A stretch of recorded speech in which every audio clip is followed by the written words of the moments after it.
Değerli arkadaşlar, değerli dostlar, güzel insanlar, Zerdeş TV'nin yorum analiz programında tekrar bir aradayız. Bildiğiniz gibi konumuz genellikle Kürtler ve Kürdistan. Ancak bugün biraz farklı bir açıdan Kürtlere ve Kürdistan'a bakacağız. Bildiğimiz gibi e, İnançlar konusuna baktığımızda Türkiye'de bir resmi anlamda kendini dayatan bir inanç sistemi var. Öte yandan var olan yüzyıllardır var olan, yaşam bulan, insanlara değer veren birçok inancın da arka planda kalarak hatta günümüzde kafa karıştırma yöntemleriyle bunların kendi içsel bazen bu hakimiyetin getirmiş olduğu asimilasyon bazen de ne yazık ki oto asimilasyon yoluyla bu değerler ağır ağır yok oluyor. Bunlardan birini bugün ele alacağız. Alevilik konusunu ele alacağız. E, Dolayısıyla da belki yine soruları sıfırdan başlamamız gerekiyor. Çünkü çok büyük karışıklıklar var. Ancak bu karışıklıkları elimine edebilen, e, çok rahat anlatabilen, bu ayrıntıları, aykırılıkları bize net bir şekilde ulaştıran bir insan var. Onunla çalışacağız bugün.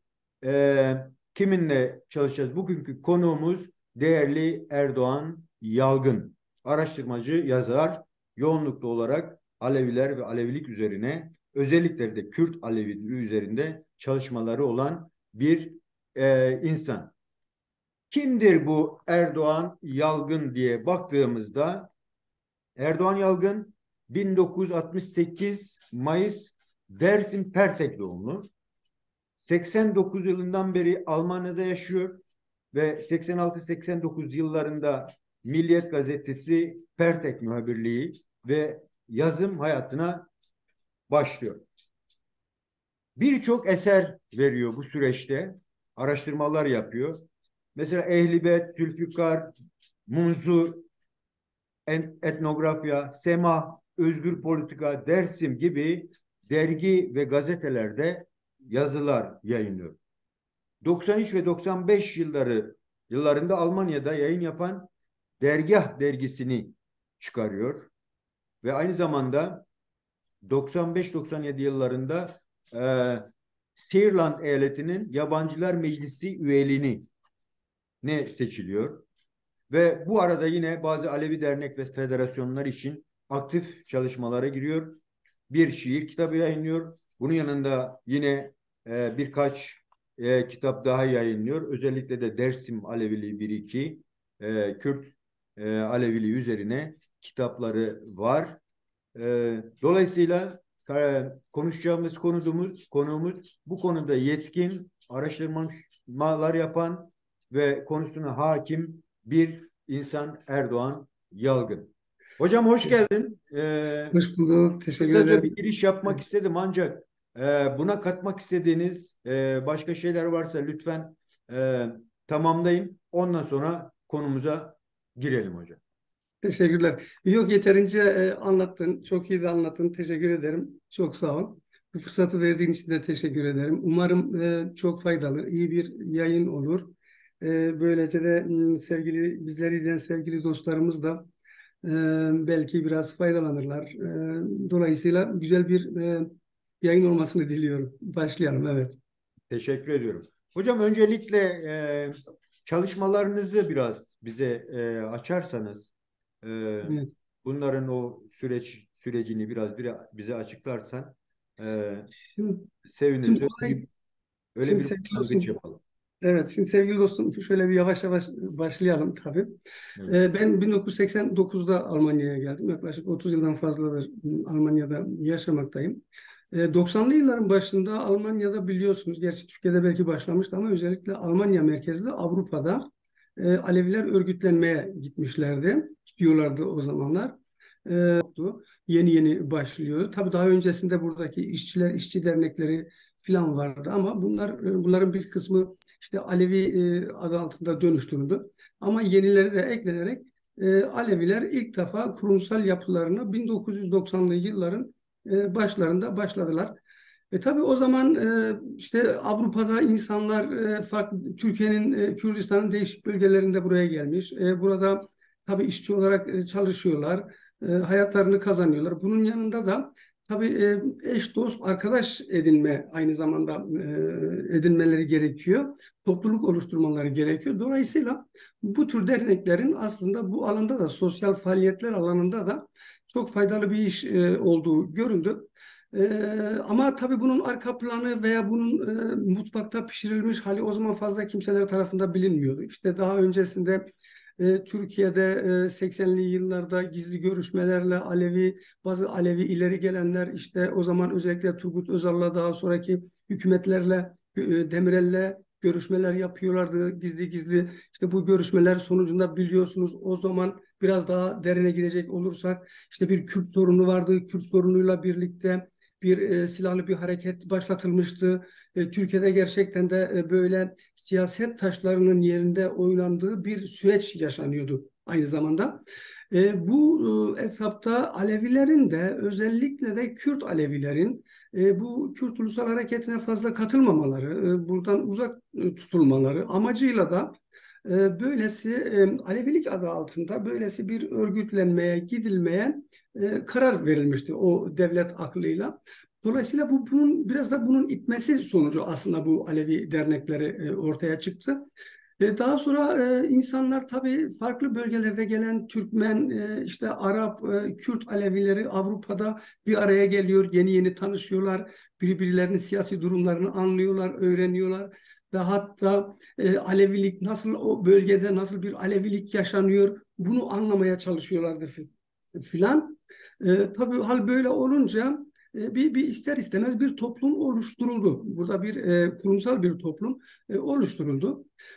Ama şunu gördük, fazla geçmedi. Kısa bir zamanda aslında Aleviler, örgütleyen Aleviler aslında, örgütlenen değil de örgütleyen Aleviler, o yani akıl şeyi, pozisyonda olan Alevilerin şöyle bir tutumunu çok net bir şekilde gördük. Çünkü bu derneklere üye olanlar, bu derneklere gidenler özellikle Kürt Alevilerine çaktırmadan, belki hissettirmeden bir mobbing uygulanıyordu. Mesela işte Kürtçe konuşulduğu zaman bu şey ediliyordu, yani bu hoş karşılanmıyordu. Hatta ve hatta bazı derneklere bizzat kendim de gördüm. İşte Kürtçe konuşmayın, işte ya da Türkçe konuşun, yabancı dil konuşmayın. Böyle bu tür yani afişler bile yazıp asıyorlardı. Hatta mesela çok iyi biliyorum yine bir dernekte şey vardı, kitaplık vardı. Ben dersimle ilgili kitaplar götürdüm. Bir hafta sonra gittiğim zaman bu kitaplar kaldırılmıştı. Yoktu orada. Hemen kaldırıyorlardı. O dönemde biliyorsunuz yine derneklere Mustafa Kemal'in resmi asılıyordu, Atatürk resmi asılıyordu filan. Bayrak resmi asılıyordu ve böyle birkaç yere değil, yani böyle göze çarpacak birkaç yere bu şeyler asılıyordu. Cemler yapıldığı zaman biliyorsunuz salon cemleri yapılıyordu. Söz konusu işte Yozgat'ta veya Amasya'da, işte Balıkesir'de bir dede, bir Bektaşi dedesi, herhangi bir dergahın Bektaşi dedesi geliyordu ve dolayısıyla cem uygulamalarında cem yapıyorlardı. Tabii Kürt Alevilerin pek alışık şeyleri değildi bunlar. Çünkü Kürt Alevileri yaptıkları civat cemleri de böyle değildi. O cemlerde, civatlarda konuşulan sohbetler hiç uymuyordu. Orada işte saz eş, bağlama eşliğinde Zakir'in çalıp söylediği nefesler yine kendi ana dillerinde olmamasıyla birlikte içerik olarak, edebi içerik olarak çok çok farklıydı. Bütün bunlar vardı ama yani o zaman Kürt Aleviler de yani anlamaya çalışıyorlardı. Acaba neredeyiz, nasıl oluyor, nereye gidiyoruz? Ama öte yandan da şimdi böylesi bir topluma karışmadığın zaman dışlanmış hissediyorsun kendini. Fazla işte kenarda tutuyorsun kendini. Bu da iyi olmuyor. Çünkü yani burada zaten o dönemde fazla böyle büyük bir nüfus kalabalığı da yoktu. Dolayısıyla insanların iyi ve kötü günleri oluyor. Yani cenazesi oluyor, düğünü oluyor.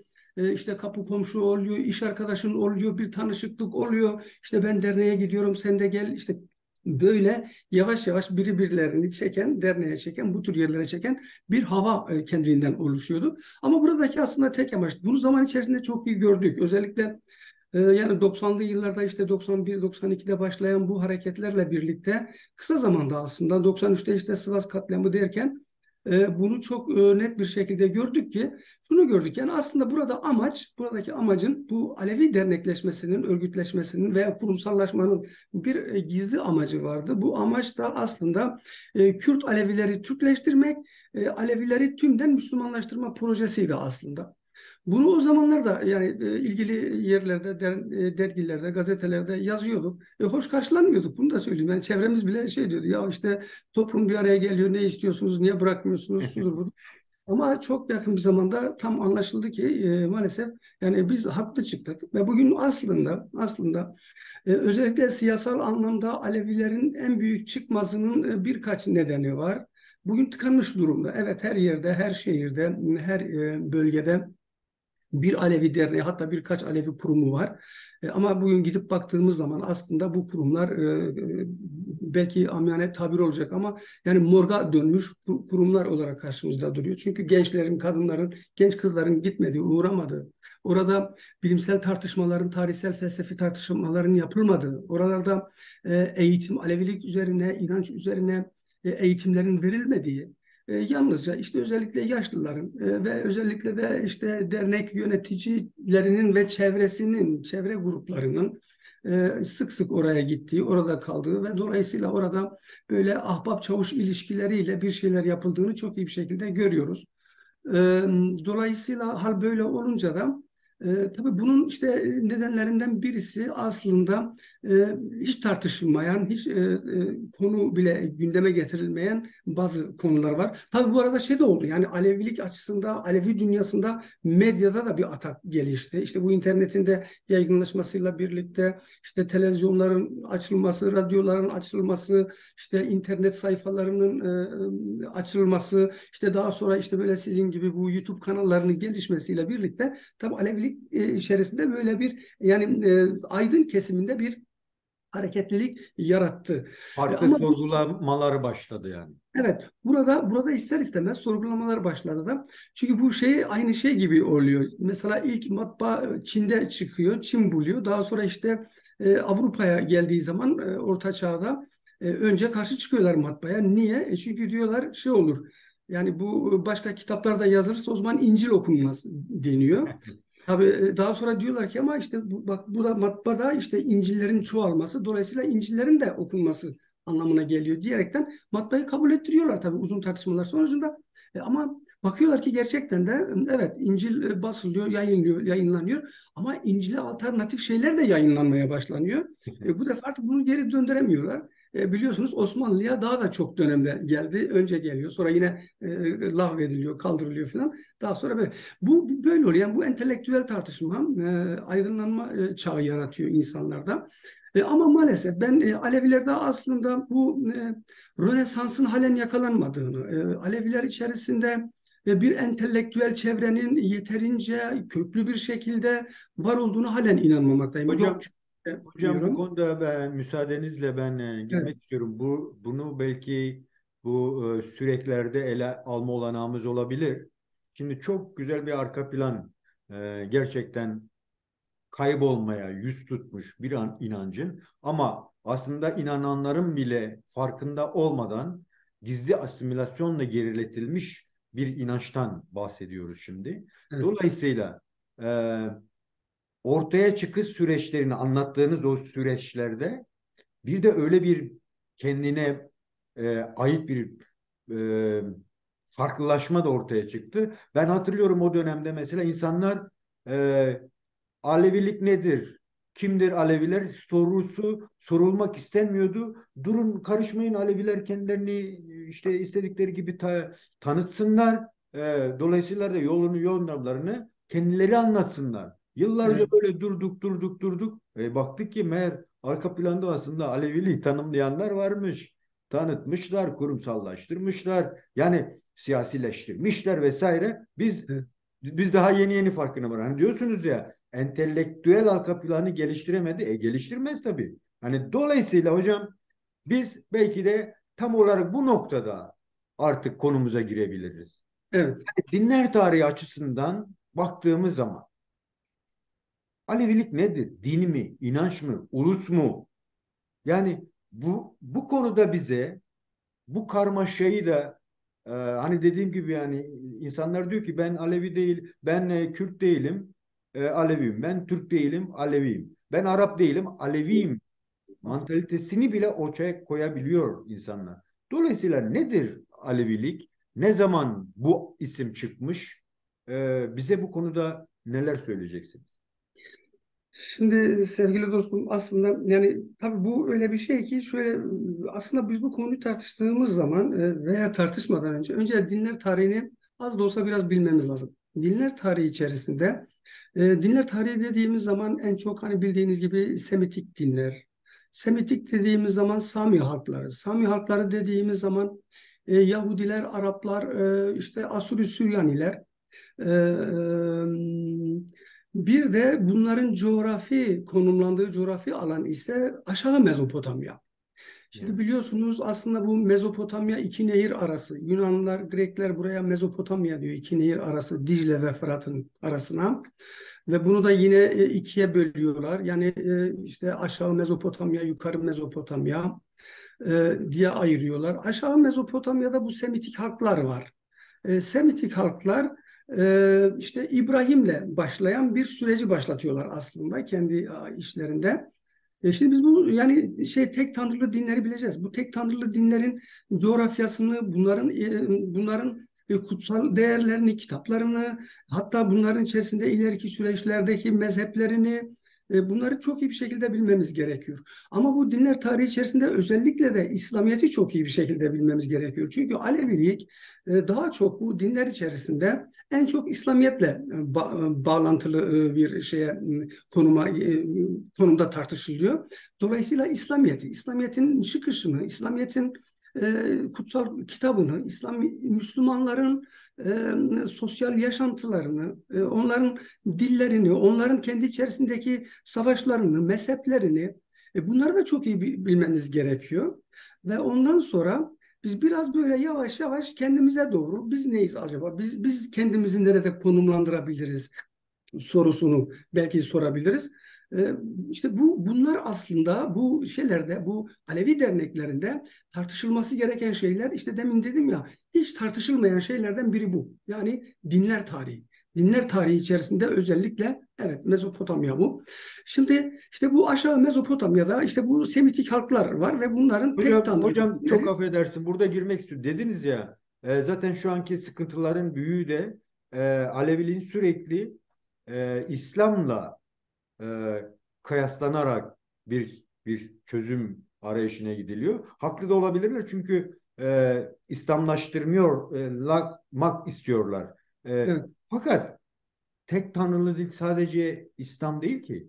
Yani evet, Musevilik var, Hristiyanlık var ve gördüğümüz zaman araştırmalarda, yazmalarda, konuşmalarda hiç onlardan bahsedilmez. Yani hiç mi Alevilik eğer İslam da tanışmış ve dolayısıyla bazı eklemeler olmuş diyorsak hiç mi Hristiyanlaşmadı, hiç mi Musevileşmedi gibi o algılar hiçbir zaman konuşulmuyor. Gördüğüm kadarıyla lütfen beni evet. düzelt bu konuda. Yok, Neden doğru. öbür tek tanrılı dinlere Aleviler bulaşmamış veya o dinler Aleviliğe bulaşmamış? Evet. Şimdi tabii bunun da yine tarihsel sosyolojik şeyi var, arka planı var tabii ki. O da şurada kaynaklanıyor. Biliyorsunuz şimdi aslında şöyle diyelim. İlk tek tanrılı dini İbrahim peygamber üzerinde başlatıyorlar. Milattan önce 1800 veya 2000'li yıllar olarak koyuyorlar. Aslında İbrahim'in kendisi bir Sümer kralının oğlu veya rahibinin oğlu. Sümerler biliyorsunuz çok tanrılı dindi. Çok tanrılı bir dine inanıyorlardı. Ve bunlar özellikle Basra Körfezi'nde, yani iki nehir arasında, aslında iki nehirin birleştiği o Basra bölgesinde şehir devletleri kurmuşlardı. İşte milattan önce 1800'lü yıllarda İbrahim'in işte Haran'a gelmesi ve oradan işte Kenan bölgesine ve derken Mısır'a, böyle bir hikaye tabii var. Mısır'a gitmesi ve dolayısıyla ilk tek tanrılı din Musevilik olarak daha sonra yani Yahudilik ya da İsrail oğullarının ortaya koyduğu tek tanrılı din, Musevilik veya Hristiyanlık, Yahudilik. Daha sonra işte miladın başına geldiğimiz zaman yine Yahudiler içerisinde çıkan İsa ve havarileri miladın başında bir Hristiyanlık. Tabii aslında Hristiyanlık da yani belki başlatıldı ama Hristiyanlık özellikle işte İncil'in yazılması falan ta İsa'dan yıllarca sonra ortaya çıkan bir Hristiyanlık dini söz konusu. Bu Hristiyanlık dini biliyorsunuz Avrupa'ya yayıldı. Avrupa'da da özellikle Orta Çağ dediğimiz özellikle 1500'lü yıllarda Martin Luther'le birlikte aslında burada bir ayrılığın söz konusu oldu. Çünkü Hristiyanlık Katolik inancındaydı. Tek Katolikti. Daha sonra Martin Luther buna karşı çıktı, kiliseye karşı çıktı derken orada bir protestanlık oluştu ve Katolikler ikiye bölündü. Yani Hristiyan dünyası ikiye bölündü. Aynı zamanda yani protestanlar ortaya çıktı. Evangelistler ortaya çıktı. Daha sonra evangelistlerin içerisinde tabii birçok mezhep ortaya çıktı. Yine Katoliklerle bağlantılı birçok mezhep ortaya çıktı. Bugün mesela Amerika'ya gittiğiniz zaman Hristiyanlar içerisinde belki binlerce hemen hemen Evet. küçük küçük de olsa mezhepler var. Belki Kanada'da da öyle, sizin kaldığınız yerde de öyle. Birçok dini gruplar böyle ortaya çıkmış oldu.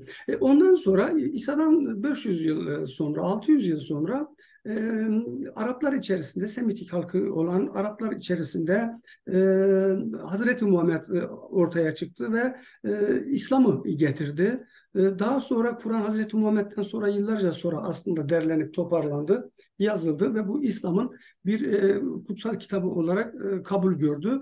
İslamiyet'i, Kur'an'ı, Kur'an ayetlerini, imanın şartlarını, İslam'ın şartlarını kabul eden topluluklar Müslüman, onlara Müslüman denildi. Peki şunu sormamız gerekiyor. Acaba şimdi şeye gidebiliriz. Yani yine tekrar başa dönecek olursak, İbrahim öncesine gidecek olursak. Şimdi Basra Körfezi'nde Sümer rahip devletleri var.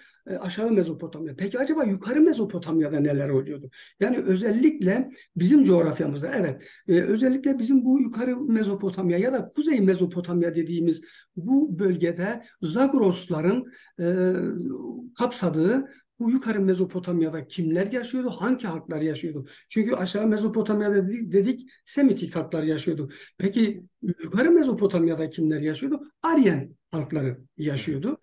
Aryen halklarının başat isimlerinden biri, topluluklarından biri tarihsel yazılı tarihe baktığımız zaman Medleri görüyoruz. Evet. Med devletini görüyoruz. Milattan önce 500'lü yıllar. Ve daha sonra bunlara katılan Hindistan'da gelen Persler veya Parslar veya Farisiler gelmiş oluyor.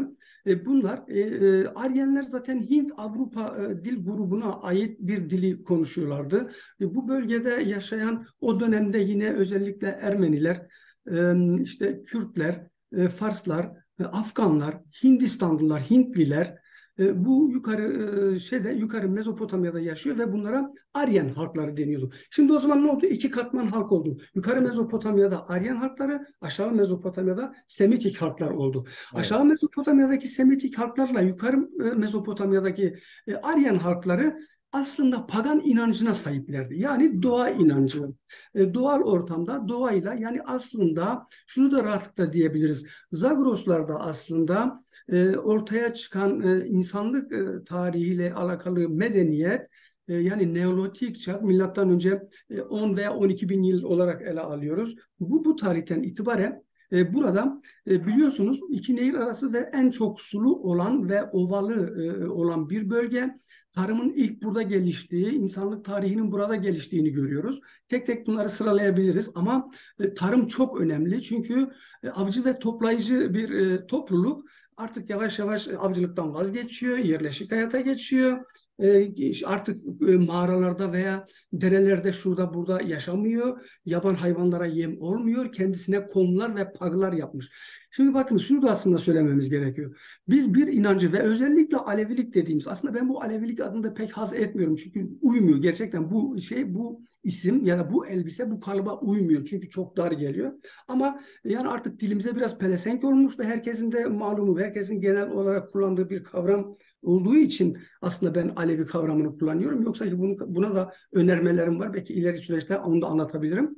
Biz şimdilik yine Alevi diyelim. Şimdi bu insanlar artık, şimdi Aleviliği anlattığımız zaman biz kavramları, bu inancın dilini çok iyi bilmemiz lazım. Bu inancın dili ne? Şimdi şu an konuştuğumuz Türkçenin aslında çok iyi biliyoruz ki Mustafa Kemal'le birlikte Cumhuriyet'in ilk kuruluşunda işte ulus devlet inşası sırasında aslında ortaya çıkarılmış, yapılmış bir dil. Nasıl bir dil? İşte Arapçadan, aslında en çok Arapça. Arapçadan, Farsça, Kürtçeden ve Ermeniceden, Rumcadan kelimeler alınarak, eklenerek, çıkarılarak bugün ortaya çıkarılan bir dil. Çok güzel bir dil. Yani gerçekten de bugün Türkçe çok güzel çünkü yani bir sentez bir dil. Yani bir harmonik bir dil.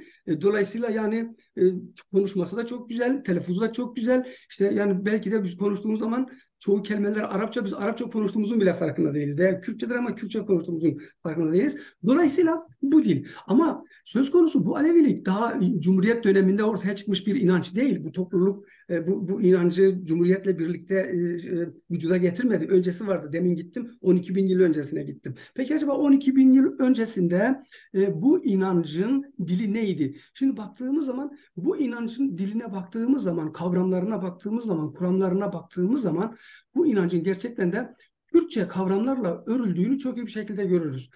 Şimdi Türkiye'de genelde akademisyenler, özellikle Türk akademisyenler, araştırmacılar, yazarlar, hatta işte bu son dönemde örgütlenen veya işte eğitim alan işte dedeler, işte bu dernek yöneticileri efendim Farsçadır diyorlar. Mesela bir örnek vereyim. Mesela Gılbank diyoruz. Özellikle dua. Çünkü bir inancın, bir dinin en büyük şeyi bir inanç veya din yapan onun dualarıdır. Dua çok önemlidir çünkü dua bir yakarıştır, yaklaşmadır Tanrı'ya. İşte öyle diyelim yani Hakk'a her neyse Hızır'a herkesin şeyi farklı farklı inancın Tanrısı, ulusu veya kutsiyeti farklılaşıyor tabii. Ona yaklaşma dili nedir?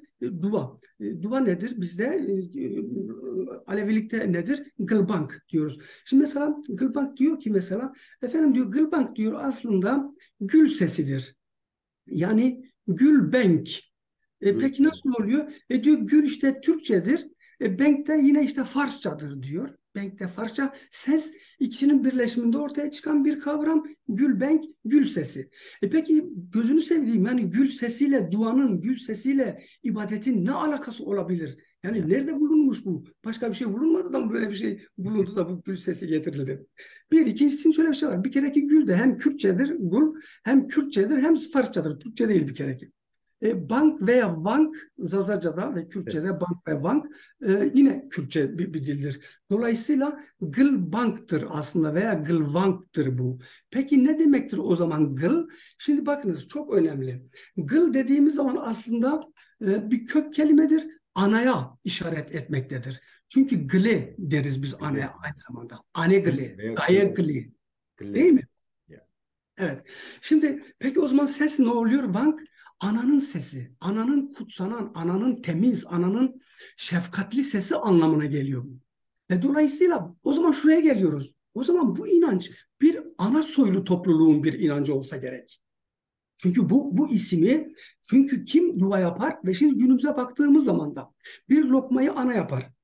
Ana pişirir ve o lokmayı ana duvalarla pişirir, fırına atar veya ocakta pişirir ve onu duvalarla keser, onu ayarlar, onu işte komşusuna verdiği zaman hep dualarla gider, hep kılbanklarla gider. Çünkü kendine ait bir şeyi paylaşıyor ve dolayısıyla bunu da ana yapmış. Yani biz buna aynı zamanda niyaz da deriz mesela biz bu lokmalara.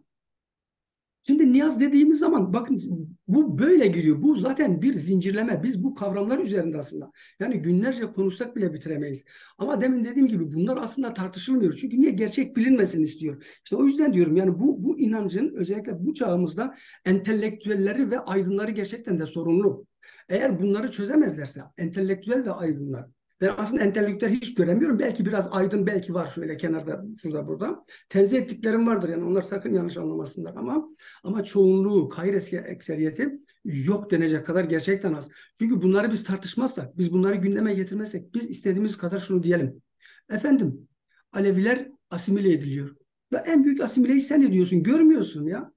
Sen yani görmüyorsun. Nasıl bir aydınsın sen görmüyorsun bunu da. Oto asimilasyon yani. Yani suçu başka tarafa atıyorsun. Önce bir hakikatine gel, bir gerçeği gör. Orada Kürt var diye üstünü kapatma, korkma. Korkacak bir şey yok bunda. Eğer sen korkar onun üzerine örtersen, sen bu Kürtçe kavramları Türkçe'ye veya Arapça'ya, Farsça'ya götürür dayatırsan, inan ki o zaman daha rahat asimile olursun. Ve dolayısıyla hakikatten vazgeçme, hakikatin savunucusu ve hakikatin peşinde gidici ol.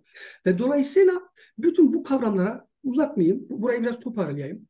Bütün bu Alevi inancının içerisinde kullanılan bütün kavramlar Kürtçedir. Pir, Kürtçedir. Reyber, Kürtçedir. Bakınız hiyerarşik yapıda yani ocak yapısı dediğimiz hiyerarşik yapıdaki bütün ünvansal kavramların hepsi yine Kürtçedir. Peki bu Kürtçenin ana vatanı nerededir? Bu Kürtçenin nerede ortaya çıkmıştır? Zagroslarda, yukarı Mezopotamya'da. Bir Aryenik kültürün geride Devam. bıraktığı bir bakiye. Dolayısıyla biz bunu da görmemiz lazım. O zaman yine tekrar başa geliyoruz. Semitik tek tanrılı dinlere, Semitik halklar tek tanrılı dinlere evrildiler. Aşağı Mezopotamya'da ama yukarı Mezopotamya'daki Aryenik kültürde Aryenik halklar, Ari halklar da aynen pagan inançlarını devam ettirdiler. Pagan demek aslında Fransızca'da pagan şöyle çevrilmiş, silahsız, savaşsız köylü topluluğu olarak çevrilmiş. Bakınız müthiş bir isim aslında. Silahsız, savaşsız köylü toplumu. Tam bize uyacak bir kavram bu pagan. Başka ne peki? Hak kavramı nerede gelmiş? Bakıyoruz. Yine Kürtçe'ye bakıyoruz. Siz de biliyorsunuz. İzleyen dostlarımız eğer köy hayatı yaşamışlarsa çok iyi bilirler. Daha düne kadar hatta bile şimdi Dersim'de mesela bir Pag diye bir yer var, köy. İlk yerleşim yerlerine Pag deniyordu. İlk küçük yerleşim Evet, yerlerine. evet. Yani klan kabile topluluğu içerisindeki ilk çekirdek ailelerin bir araya gelip işte kendilerine işte ağaçtan, taştan, şuradan buradan yaptıkları o küçük küçük komlar ve aynı zamanda onlara biz kom da diyoruz ve kom da yine halen bizim kendi Kürtçe dilimizde ve Alevi inancımızın Kürt Alevileri de halen kullanılan küçük yerleşim yerine kom deniyor. Kom aynı zamanda bakınız öyle bir şey ki şimdi Aryen dili olduğu için Avrupa Hint dillerinin kökeni de buradan gittiği için bugün Marx'ın komünizmi de aslında konulardan gelmektedir. Yani ortakçı komün toplumlarında gelmektedir. Zaten Neolitik çağda da yerleşik hayata geçen topluluklar ilk defa paglarını ve komlarını kurdular ve ortakçı bir yaşam sürdüler. Bütün bunların yedikleri, içtikleri, her ne yaptıkları, ektikleri, biçtikleri kendileriyle önce kendileri, sonra kendileriyle komşuları, arkadaşları arasındaki bağları, daha sonra topluluğuyla doğa arasındaki bağları kuramlara bağlayan, sözlü yasalara bağlayan bir atmosfer, bir iklim yaratıldı. Ve dolayısıyla o iklim hala o Neolitik çağdan günümüze kadar bu pagan topluluğu Aleviler halen günümüze kadar o eski inancını devam ettiriyorlar. Hah, şuraya gelebiliriz hemen. Bunu da söyleyeyim size bırakacağım sözü. Şimdi demin dediniz ya İslamiyetle bağ neden bu kadar İslamiyetle bağ? Çünkü İslamiyetle bağ özellikle Ömer döneminde, Halife Ömer döneminde 634 yılında Aryan topraklarına bir saldırı oldu. Arap saldırısı oldu. Ki o döneme kadar ne Hazreti Muhammed ne Ebu Bekir bu bölgeye hiç girmemişti. Bu bölgenin çünkü halklarının, insanların çok savaşçı olduğunu, çünkü onlar da çok iyi biliyordu. Hala bile o zamana kadar Bizanslarla, Romalılarla, Yunanlarla müthiş kıyasya savaşları olmuştu. Ve çok savaşçı bir topluluk. Ve dolayısıyla onların kendine özgü bir Zerdüşt inancı vardı. Ve onların kraliyetleri vardı. Yani onların devlet yapısı modern devlet çağına göre, özellikle de Araplara göre, hatta Yahudilere göre çağdaş modern bir devlet yapıları vardı. Bir kuramsal yapıları vardı ve dolayısıyla buraya girmiyorlardı. Ta ki işte Hazreti Muhammed vefat etti ve Halife Ömer geldi. Halife Ömer'le birlikte 632-634 yıllarında önce Kadisiye Nihavend Savaşları, daha önce Köprü Savaşları'nda yenik düşmüşler, geri çekilmişlerdi. Ve ondan sonra yavaş yavaş girdiler ve ta o zaman Aktaban'a kadar yani Medya bölgesine kadar o zaman Med İmparatorluğu'nun da başkenti olan Medya'ya kadar bütün bu bölgeleri çok kıyasıya çok saldırgan bir şekilde gerçekten de bu bölgelere kanlı bir şekilde kılıç zoruyla girildi ve çok büyük bir direnişle karşılaştılar ve o direniş sonucunda o büyük yok etme politikalarında Aryan halkları artık Aryan halklarında bir çözülme oldu. Bu bir süreç yani. Çünkü zaten Bizanslarla, Romalarla, Yunanlarla savaşmış, oldukça yıpranmış, oldukça yorulmuş bir ordu var. Ve diğer tarafta da işte ganimet için bir an önce işte ganimet edinmek için saldıran bir Arap ordusu var. Bedevi Arap ordusu var. Dolayısıyla ordu, yani Aryan orduları, ki bunlara tabii İran ordusu veya Pers ordusu deniyor ama aslında öyle değil. Aslında Aryan ordusu demek lazım. Çünkü Fars ordusu dediğiniz zaman buradaki Kürtleri yok sayıyorsunuz. Buradaki o zaman Hintliler var, Peştular var. Bir sürü halklar var burada. Aryan özellikle halklar var. Bunları yok sayıyoruz. Dolayısıyla en kapsayıcı isim Aryan halklar. Ve orada işte orada zorla İslamiyet'i kabul edenler bugün günümüzde Şafii Müslümanlar dediğimiz, bir kısmı da şehirli olup da Hanefi olan Müslüman Kürt kardeşlerimiz, İslamiyet'i hiç kabul etmeyen, dağlara, ovalara, ne bileyim mağaralara, uzak yerlere kaçan bugünkü Ezidi kardeşlerimiz, bunlar asla ve asla İslamiyet'i kabul etmediler ve öte yandan o dönemin de yine bilginleri, gerçekten de bu yolun rehberliğini yapabilecek ve özellikle de Zerdüşt inancı içerisindeki dini otoritelerden olan Piri Muganlar, bakın bu çok önemli. Piri Muganlar da bir batıni dil kullanarak, evet biz de Müslümanız, Müslüman olduk ama biz Ali taraftarıyız. Sizler ta işte Muhammed'in ölümünden sonra Hazreti Ali'ye işte haksızlık ettiniz, daha sonra işte Kerbela'yı yaşattınız falan. Biz bu taraftayız. Biz sizinle işbirlikte olmayacağız. İşte bu defa da bu takviyenin verdiği savaş, takviyenin verdiği kaçış, soruşturmalar derken işte bugün ortaya o rehberlerin bu yolu çizdikleri bu yolda bu inanç bugüne kadar geldi. Hocam çok teşekkür ederim. Çok güzel bir arka Güzel. plan. Ancak yani şey görmemek lazım değil mi? Yekpare bir düşünce ve yaşam tarzı olarak gelmiyor. Yani dediğiniz gibi yaşam alanlarına göre, hani coğrafik dağılımlarına göre, işte köyde olan, ne bileyim dağda olan, ovada olan, bunlar hepsi birer farklı bir değer katmış. Dolayısıyla da onu sizler yol bir, sürek bin bir tanımıyla anlatılmaya çalışılıyor. Dolayısıyla yani yol bir, diyelim ki lütfen beni düzeltin ve tabii ki Güzel. siz anlatın bize bunu. Zerdüştlük diyelim ki bir yol, ama ta günümüze gelene kadar onlarca belki bunu yaşatan değerler ortaya çıkmış. Yani bize bu şeyi anlatabilir misin? Yolun birliği ve bu sürekliliği nasıl anlatırsın? Bu sürekleri neden Alevilik içine hapsettiler? Bunu da değinirsen çok sevinirim hocam. Evet. Ee, Şimdi aslında olay şu, yol bir sürek bin bir kavramı, sözlü gelenekte var. Alevilerin sözlü geleneğinde bu var, yok değil. Bunu yazıya ilk defa 1960'lı yıllarda, sanırım 63 yılında yazdığı bir kitapta Abdülbaki Gölpınarlı kullanmış. Demiş ki, tabii o zaman yani bu konuda ki 40'lı yıllardan beri ta aslında Abdülbaki Gölpınarlı gerçekten de Alevileri, Bektaşileri araştıran biri kendisi.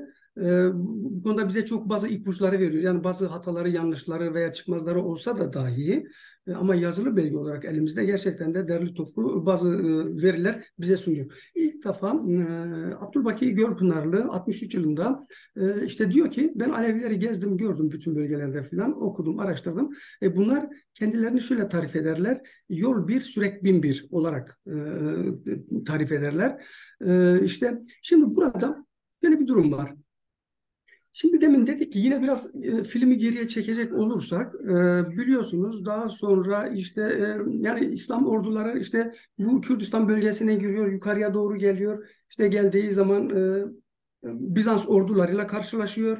İşte burada o zaman böyle perakende işte orta, işte geldiği zaman Bizans ordularıyla karşılaşıyor. Dolayısıyla Kürt Aleviliği ilk defa işte bu İslam ordularıyla Aryan halklarının kanlı savaşları sonucunda yavaş yavaş nüvesini veriyor, ortaya çıkıyor. Bunlar paganik inançlarında, Aryanik inançları da diyebiliriz. Aryanik inançlarında, kültürlerinde hiçbir zaman vazgeçmeden ama belli İslamiyet içerisindeki çok ön plana çıkan bazı işte İmam Ali gibi, işte Kerbela gibi bazı bu söylemleri bir örtü, bir takiye, bir setr olarak kendi inançları üzerine atarak ama kendi bu örtü altında kendi inançlarını yine yaşatıyorlar. Ve daha sonra özellikle 1071 yılında ilk bölgeye gelen, işte Orta Asya'dan bölgeye gelen Türkmen boyları, daha doğrusu önce orduları, e, daha ondan sonra da işte ta Osmanlı'nın bu son dönemlerine kadar, yani özellikle 1700'lü yıllara kadar sürekli bir akın oluyor aşağıya doğru, yukarıdan aşağıya doğru bu bölgeye bir akın oluyor. Tabii bölgeye gelen ilk Türkmen oymakları, obaları ister istemez işte İran güzergahını kullanarak, işte orada Zagrosları geçerek ve bizim Kuzey Mezopotamya dediğimiz, Kuzey Kürdistan'da diyebileceğimiz bizim bölgemize, Rojava bölgesine geliyorlar. Rojava bölgesinde bir müddet eğleniyorlar ve oradaki Kürt Alevilerini tanıyorlar. Yerleşik, otokton olan Kürt Alevilerle tanışıyorlar. Şimdi o dönemde Selçuklular var mesela, daha çok öyle diyelim. Selçuklulara geçiş yapalım burada. Selçuklular biliyorsunuz, Selçuklularla birlikte Babay Hareketi ortaya çıkıyor ve bu Türkmen obalarında Selçuklular yapıyorlar. Yani çok ağır vergiler almak istiyor, askere almak istiyor ve yerleşik yapmak istiyor. Pınar göçer değil, yerleşin diyor bir yere ki daha rahat vergi alsın, askere götürsün ve aynı zamanda İslam dinini seçin. Çünkü bölgeye gelen Türkmen obaları Müslüman falan değiller. Çünkü onlar da aslında belki biraz yarı paganik, biraz şaman ve biraz da hatta Mani Zerdüştlük de var aslında. Biz şimdi bu bölümü de hiç tartışmıyoruz. Yani Hocam ben bugün özellikle bu bin bir sorununu, çünkü Alevilik içine alınmak hani istenen kapat. onlarca şey var. Yani e, isim var yani. İşte Keldanelik deniyor, Kakayilik deniyor, Mitanilik deniyor, Zerdüştlük deniyor. Dolayısıyla yani bu bin bir sürek meselesine baktığımız Şimdi zaman Kürt süreyi zaten başlı başına bir nokta. Tam da bu noktada hani diyorsunuz ya, İslam'la tanışıldı. E, evet, Ondan sonra Kürtler ayrı veya gelen Türkler ayrı, ama oradan gelenler etkileşimle bu süreklerden birini yakaladılar Araplar. O zaman şimdi Alevilik bir ulus değil mi değil. diyeceğiz? Bunu nasıl açalım? Yani Alevilik bana göre, şimdi bazı arkadaşlar Aleviliği bir din olarak da ele alıyor. Bazılarım İslamiyet içerisinde bir mezhep, bir ekol olarak da ele alıyorlar. Biliyorsunuz Türkiye'de bu, özellikle bu son dönem bir piyasa Aleviliği oldu böyle. Yani işte artık öz Müslüman hatta bile, yani sıradan bir Müslüman da değil, öz Müslüman. Şimdi ama aslında bilerek veya bilmeyerek bu öz Müslümanız diyenler de zaman zaman yol bir sürek bin bir kavramını kullanıyorlar. Şimdi yol bir sürek bin bir kavramı aslında tek tanrılı dinlere çarpan, tek tanrılı dinlere bir barikat oluşturan bir kuramdır aslında. Neden? Çünkü orada bir tanrı var ve o tanrının kuralları var. Kurallarının içinde muhteva eden kitabı var. Ve o kitaba uyan insanların o yolda, yani Tanrı'ya bağlı bir şekilde o inanca, o dine bağlı olduklarını gösterir. Ve orada artık bir tartışma bitmiştir. Orada tartışma noktalanmıştır, ucu kapanmıştır. Ama yol bir sürek bin birde ise bu böyle değildir. Bakınız ne diyor? Yol bir. Nedir o yol? İnsani kamil olma yoludur. Yani onun hedefi, bir insanın hedefi, varacağı son nokta insani kamil olmasıdır. Peki insani kamil olmak için ne yapmak gerekiyor? Büyük bir çaba göstermek gerekiyor. O insani kamil olmak için belli aşamaları aşmak, belli kademeleri aşmamız gerekiyor. Şimdi ama düşünebiliyor musunuz? Öyle zaman gelmiş. Bu inanç tek tanrılı dini, özellikle bu bölgede İslamiyet'i kabul etmeyen, İslamiyet'in tümünü ya da kabul etmeye. Mesela şimdi Arap Alevileri deriz. Aslında Arap Aleviler de aslında Müslüman. Yani şöyle birkaç nüvesi belki biraz ayrılır. Çünkü orada özellikle aslında İmam Ali ve Kerbela üzerinde aslında bir yol tutur ki bu siyasi yoludur, siyaset yoludur. Ama baktığımız zaman yani Arap Aleviler de aslında Müslüman Alevilerdir. Yani Müslümandırlar. Adı Alevi. Yani veya ne bileyim bize öyle bir algı geliyor. Şimdi bunun dışında Türkmen obaları. Şimdi bu Türkmen obaları içerisinde Bektaşiler. Düşünün ki yani Bektaşi Osmanlı döneminde yaklaşık 600 tane Bektaşi dergahı açılmış. Şöyle düşünün. Irak'ta, İran'da, Suriye'den yani aşağıda Mısır'a ve sonra Balkanlara gelin. Arnavut'a gidin, Bulgaristan'a, Romanya'ya, Makedonya'ya, bu bölgelere gidin. Hatta işte Kosova'ya. kadar gidin. Bütün bu bölgede Osmanlı'nın da dürtüsüyle, Osmanlı'nın da faaliyetiyle birlikte devasa bir bektaşilik ortaya çıkıyor. Şimdi niye? Çünkü Osmanlı da şunu çok iyi biliyor. Özellikle konar göçer topluluklar, Türkmen topluluklar bir türlü Müslüman olmuyor. Yani camiye bağlanmıyor. O zaman diyor camiye bağlanmıyorsa madem öyleyse bektaşilik üzerinde belki ileride bunları biz Müslüman yapabiliriz diyorlar.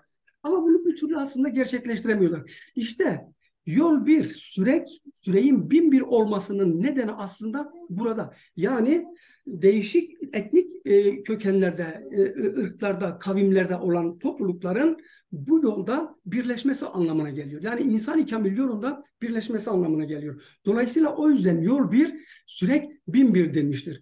Şimdi yol bir, sürek bin bir demenin ama altında bu örtünün altında çok farklı bir şey daha var. Bilgi kaynağı daha var. O bilgi kaynağı da şu. Yani biz kesinlikle Semitik bir dinin içerisinde değiliz. Biz işte bu Semitik dinleri içerisinde işte Musa, İsa, Muhammed'e bir nazarda eşit yaklaşım içerisinde yaklaşırız. Yani Ama onların hepsi Arap Alevileri Müslümandır dediniz. evet, Arap Alevileri Müslümandır. Şimdi Arap Alevileri yani namazını da kılar. Şöyle bir şey diyelim. Şimdi Arap Alevileri vahiy dinine inanandırlar. Vahiy. Şimdi vahiy dini yani Kur'an dinidir. Yani Tanrı'nın dinidir. Tek Tanrı'nın getirdiği dine vahiy denir ve Arap Alevileri bunlara inanırlar. Şimdi aslında bizim sevgili dostum bizim en çok kafamızı karıştıran şey bu Alevi kavramıdır işte. Evet, Şimdi evet. bu Alevi kavramını çözmediğimiz sürece yani biz bu şeyi yani bu kafamızda bunu bir türlü şekillendiremiyoruz. Belli yerlere oturtamıyoruz. Mesela Durziler var. Durziler de Müslüman. Ama şimdi baktığımız zaman bazı kaynaklarda onları da Alevi sürekleri içerisine almışlar. Alevi süreklerinin içerisinde yani işte bizimle birlikte eşdeğerde görmüşler. Bunun tek bir nedeni var. Türk Biz olmaları. Ali'yi, Ehli Beyt'i bir örtü olarak kullanmışız ama onlar gerçek manada bağlanmışlardır. Tek fark bu. O yüzden İttihat ve Terakki yani 1909'lu yıllardan 18'li yıllara kadar İttihat ve Terakki özellikle Talat Paşa. Talat Paşa biliyorsunuz aslında bir Bektaşiydi. Bakınız çok önemli. Bektaşiliği aslında Bektaşiliğe de bir bakmamız lazım. Bektaşiliğin kökenleri nerede? Hocam Bektaşilik o noktada Bektaşilik gerçekten İslam'dan etkilenmiş. Yani çünkü İslam da bir süre sonra çok ilginç kritik bir nokta var. Yani çünkü Alevilerin içinde şu an baktığımız zaman Müslümanlıktan, İslam'dan etkilenme aşaması evet, Ali'nin camiden öldürülmesi olayı var. Bir de Kerbela olayı var. Onunla bağlantılı sanki yani insanlar bütün süreklerini unutmuşlar. O noktadan sonra bağlayıcı iki değer işte ortaya çıkmış. 12 imamlar, Kerbela e, ve Ali. Hatta evet, günümüze bakıyoruz. Yani Aleviliği çeşitlendirme mi diyelim somut dediğiniz gibi belki aydınlar açısında entelektüel açısında ortaya sağlıklı bir şey mi çıkar? Aleviliği, Alisiz Alevilik, devrimci Alevilik işte bir dolu böyle kendi başına evet, süreyin sürekleri evet. oluşmuş durumda. Güzel güzel dediniz ya süreyin Ya, sürekli doğru. ya dolayısıyla yani neden o öne çıktı? Yani 12 imama Ali'ye yani Aleviliğin kendi ismi de çünkü ilk şeyleri hatırlıyorum nedir Alevilik? Ya işte Ali'yi öldürdüler işte Ali'yi tutanlar bir yerlerde namaz kılmaya gidiyorlardı. Ali evine öyle öyle Alevi oldu. Evet, Ama siz farklı anlatıyorsun. Yani evet, o dönemlerdeki Osmaniye ve Aliye diye bir kavramlar kullanıyorsunuz hatırlarsanız. evet, evet. Oradan da Şimdi alırsanız belki biraz daha sağlıklı bir çıkış yapabiliriz. Yani Müslümanlığı içinde göremeyiz dememiz için. evet. Şimdi şunu bağlayalım o zaman. Bu özellikle yol bir sürek bin bir kavramı. Şimdi Aleviler kendi içerisinde yol bir sürek bin bir kavramını geliştirdiler ki e, tartışmanın, inancın önünü bağlamamak için. Yani yazılı bir kuralı yok. Bak dikkat ederseniz bu inancın yazılı bir kuralı yoktur. Ha, onu Sözlük soracaktım. Hiç geleneği, yani yazılı sözlük kaynak yok değil geleneği mi hocam? Ha. ve uygulamaları vardır. İşte bu yol bir sürek bin bir oldu ki sözlü geleneğe bağlı kalınsın. Yolun kurallarına bağlı kalınsın. Kimse demesin ki mesela ben şimdi kendim bir otorite göreceğim. Ben burada bir inancın manifestosunu yazacağım. İşte budur diyeceğim. Kapattım nokta. Herkes buna uyacak. Aleviler bunu kabul etmiyor. Ve bu nereye gidiyor? Kutsal kitaplara gidiyor. Bu demek oluyor ki Aleviler Yol Bir Sürek Bin Bir'le hiçbir kutsal kitaba inanmıyor. Açık konuşmamız lazım. Yani bunu Ya çünkü net tabii, koymamız gerek. tabii. Eğer öyle olmuş olsaydı bu kavramı kullanmazdı. Herhangi bir dinin bir kitabına inanır, bağlanır kalırdı. Ve dolayısıyla Yol Bir Sürek Bin Bir bunun bir şeyidir. Bunun nüvelerini biz görüyoruz. Nerede? Yani özellikle ozanların, filozofların nefeslerinde, deyişlerinde görüyoruz. Bakınız mesela özellikle Şili Melülü Baba var. 1892'de doğmuş, 1989 yılında Hakk'a yürümüş. Bakınız çok güzel bir şey söylüyor. İşte bu tam da yol bir, sürek, bin bir kavramını anlatan çok güzel bir şeydir. Çok güzel bir dörtlüktür. Kamil sözü Kur'an'ımız, hikmet söyler irfanımız, hakikattır erkanımız, yalan yanlış foyamız yok. Noktayı koyuyor. Ne diyor? Kamil sözü Kur'an'ımız. Bizim kamillerimizin, insani kamillerimizin, yol ulularımızın söylediği sözler bizim için Kur'an sözüdür. Fertiş bitmiştir. Noktayı koymuştur. Ve bu çok ilginç bir sözdür. Böyle sıradan bir söz değildir bu. Ve ondan sonra diyor, hikmettir diyor. Hikmet söyleriz diyor. Ve hakikattır. Hakikati ararız. Ve bu yüzden de diyor bizim yalanımız, yanlışımız, foyamız yoktur diyor arkadaş. Biz buyuz. Yani kandırmayın diyor. Yani karşı tarafı da aslında biraz da Alevilere ve özellikle de Alevi aydınlarına, işte bu yani çok konuşan bu sevgili dostlarımıza da söylüyor. Kandırmayın diyor. Sizin yani yanlış foyaya düşmeyin diyor. Hocam bu Yok böyle. noktada mesela yani kendilerini savunamayacak bir ortam da yaratır hale geliyorlar. İşte Ali diyorsun, Ali'siz diyorsun. Orada diyor ki ya Ali bir insan değil ki. Ali bilmem kim, bilmem ne. Hak'tan bahsediyor.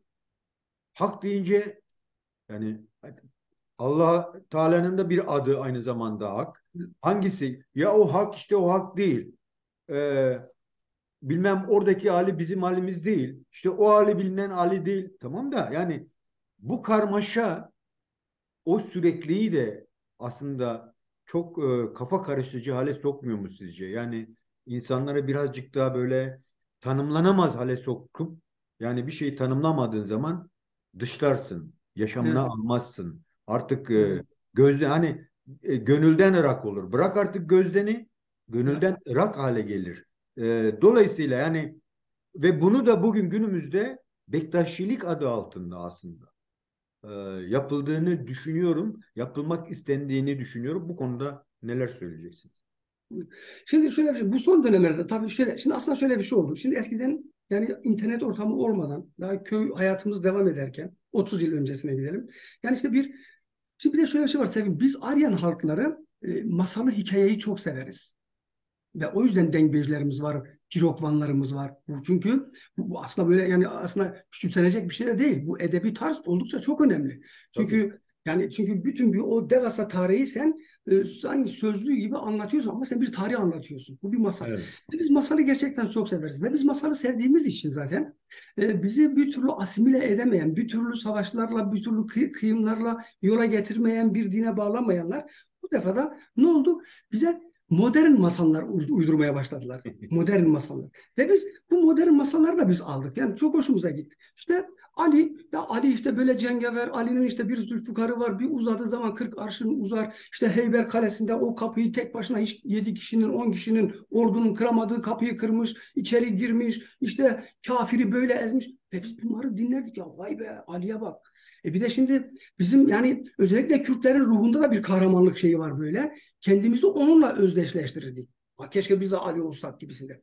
Şimdi ama bu internet çağı bütün her şeyi aslında yerle bir yeksan etti, yok etti.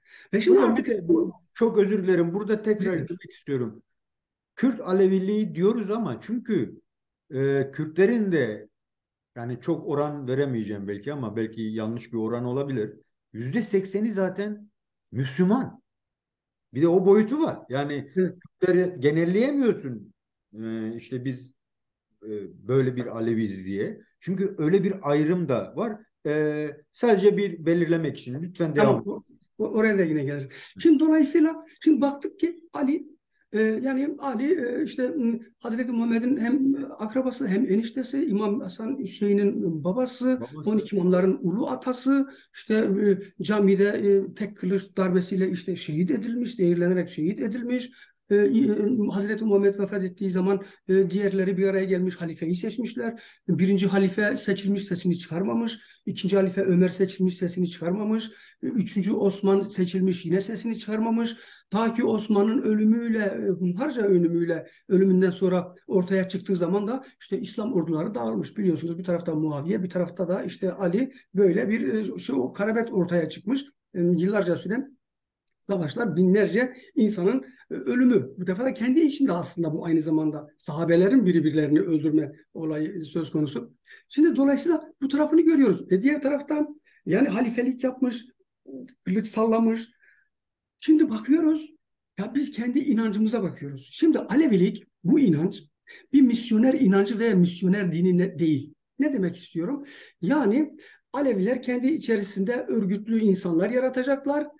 Mesela pirlerimiz veya mürşitlerimiz diyelim, en akıllılarımız. İşte ama bunlar gidecekler, Müslüman bir köye gidecekler. O Müslüman köyü kendi inançlarına çekecekler. Kendi inançlarını tebliğ edecekler, anlatacaklar. İşte bakın burada daha güzel bir şey var. Gelin bizim dinimizden, bizim inancımızdan olun. Siz de Alevi olun. Bu bir misyonerlik. Böyle bir inanç değil. Misyoner inancı, misyoner dini değil. İşte o yol bir, sürek bin bir buraya da aslında vuruş yapıyor. Böyle bir şey yok. Tek tanrılı bir din değil.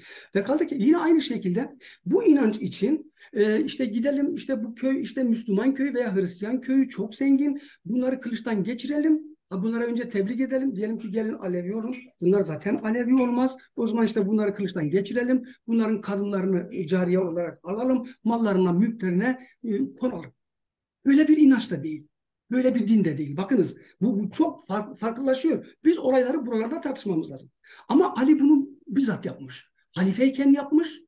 E, Kendi kurduğu orduyla Muaviye'nin kurduğu ordu bugünkü Rakka şehrinde yani Siffin'de karşı karşıya geldikleri zaman bazı kaynaklarda 70 ta 120 bine kadar çıkacak her iki taraftan sahabe. Sahabe ne? Hazreti Muhammed'le sohbet etmiş, onu görmüş, onunla namaz kılmış insanlar ya da onların çocukları, onların torunları.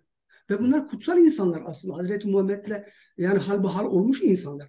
Ve bunlar boğazlaşmışlar, birbirlerini katletmişler. Düşünebiliyor musunuz?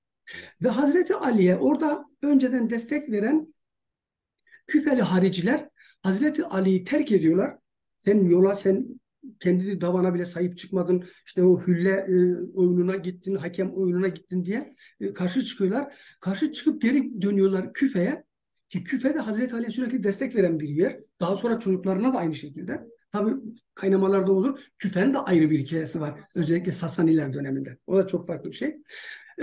Orada bak Hazreti Ali artık Muaviye'yi bırakıyor. Kendinden ayrılan haricileri öldürmeye gidiyor. Bu sefer de Küfe'ye dönüyor. Bir gecede 4.000, bazı kaynaklarda 6.000, 10.000, 12.000'e kadar bir kıyım yapıyor. Ondan önce Camel Savaşı var. Hazreti Muhammed'in yani eşi Ayşe, diğer tarafta da kendisi. Bunlar bu defa birbirlerine giriyorlar Camel'de. Yaklaşık o zaman 10 ile 15 bin arasında sahabeden insanlar yine katlediliyor. Şimdi düşünebiliyor musun? Böyle bir Ali var. Şimdi böyle bir Ali'yi tanıdık. O zaman şimdi bizimkiler düşünüyor. Yani aydınlar, iyi kötü biraz okuyan bilen ya diyor hayır ya böyle bir şey olmaz. Biz Ali'yi böyle bilmiyorduk.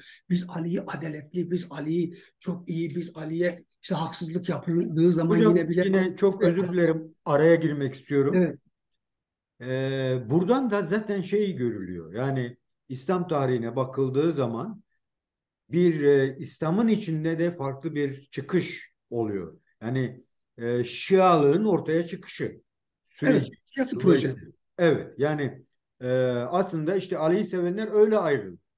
Evet, Mesela Aleviliği yine baz almış olan bu sizin söylemiş olduğunuz savaşsal kıyımlar sonucunda öyle bir noktaya geliniyor ki işte e, Kerbela katliamı gerçekleşiyor ve Aleviler de neredeyse bütün o sıkıntıları, bu yetmezlikleri, bu işte ezilmişliği ve hakkı elinden alanlara karşı müthiş bir sempatiyle yaklaşıp onları kendindeymiş gibi değerlendiriyor.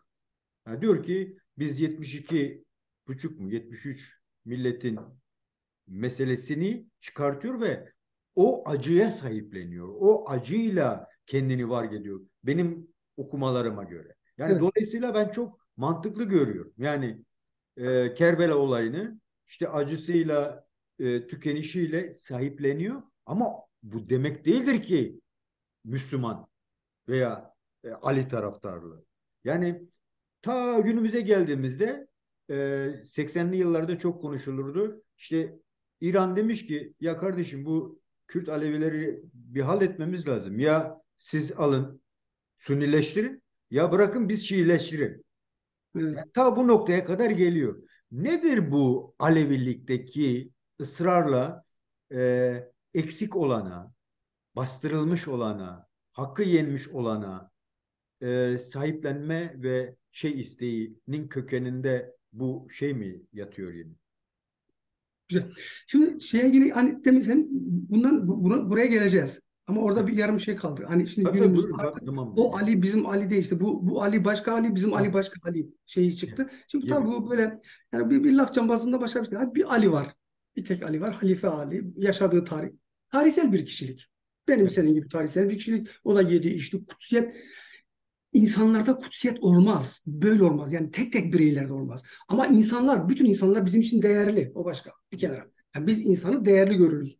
Yani değer veririz insana. O evet. başka. Ama bu insanlar içerisinde Erdoğan çok çok değerli. Kutsal. Hayır, yok öyle bir şey. Erdoğan yargın kutsal biri değil. Ali de değil. Çünkü niye? O da doğdu, büyüdü. Bir kılıç darbesiyle o da öldü. Bu kadar basit. Bunun ötesi yok. Dolayısıyla Ali aynı Ali'dir. Hiç değişmedi. Alevi kavramı da Ali'den gelmektedir. Şimdi hani orada Hazreti Muhammed vefat ettikten sonra Ebu Bekir geliyor ve orada ayrışma oluyor zaten. Oradaki ayrışma şu, yani Ali taraftarları özellikle şimdi Araplarda şöyle bir şey var bir de.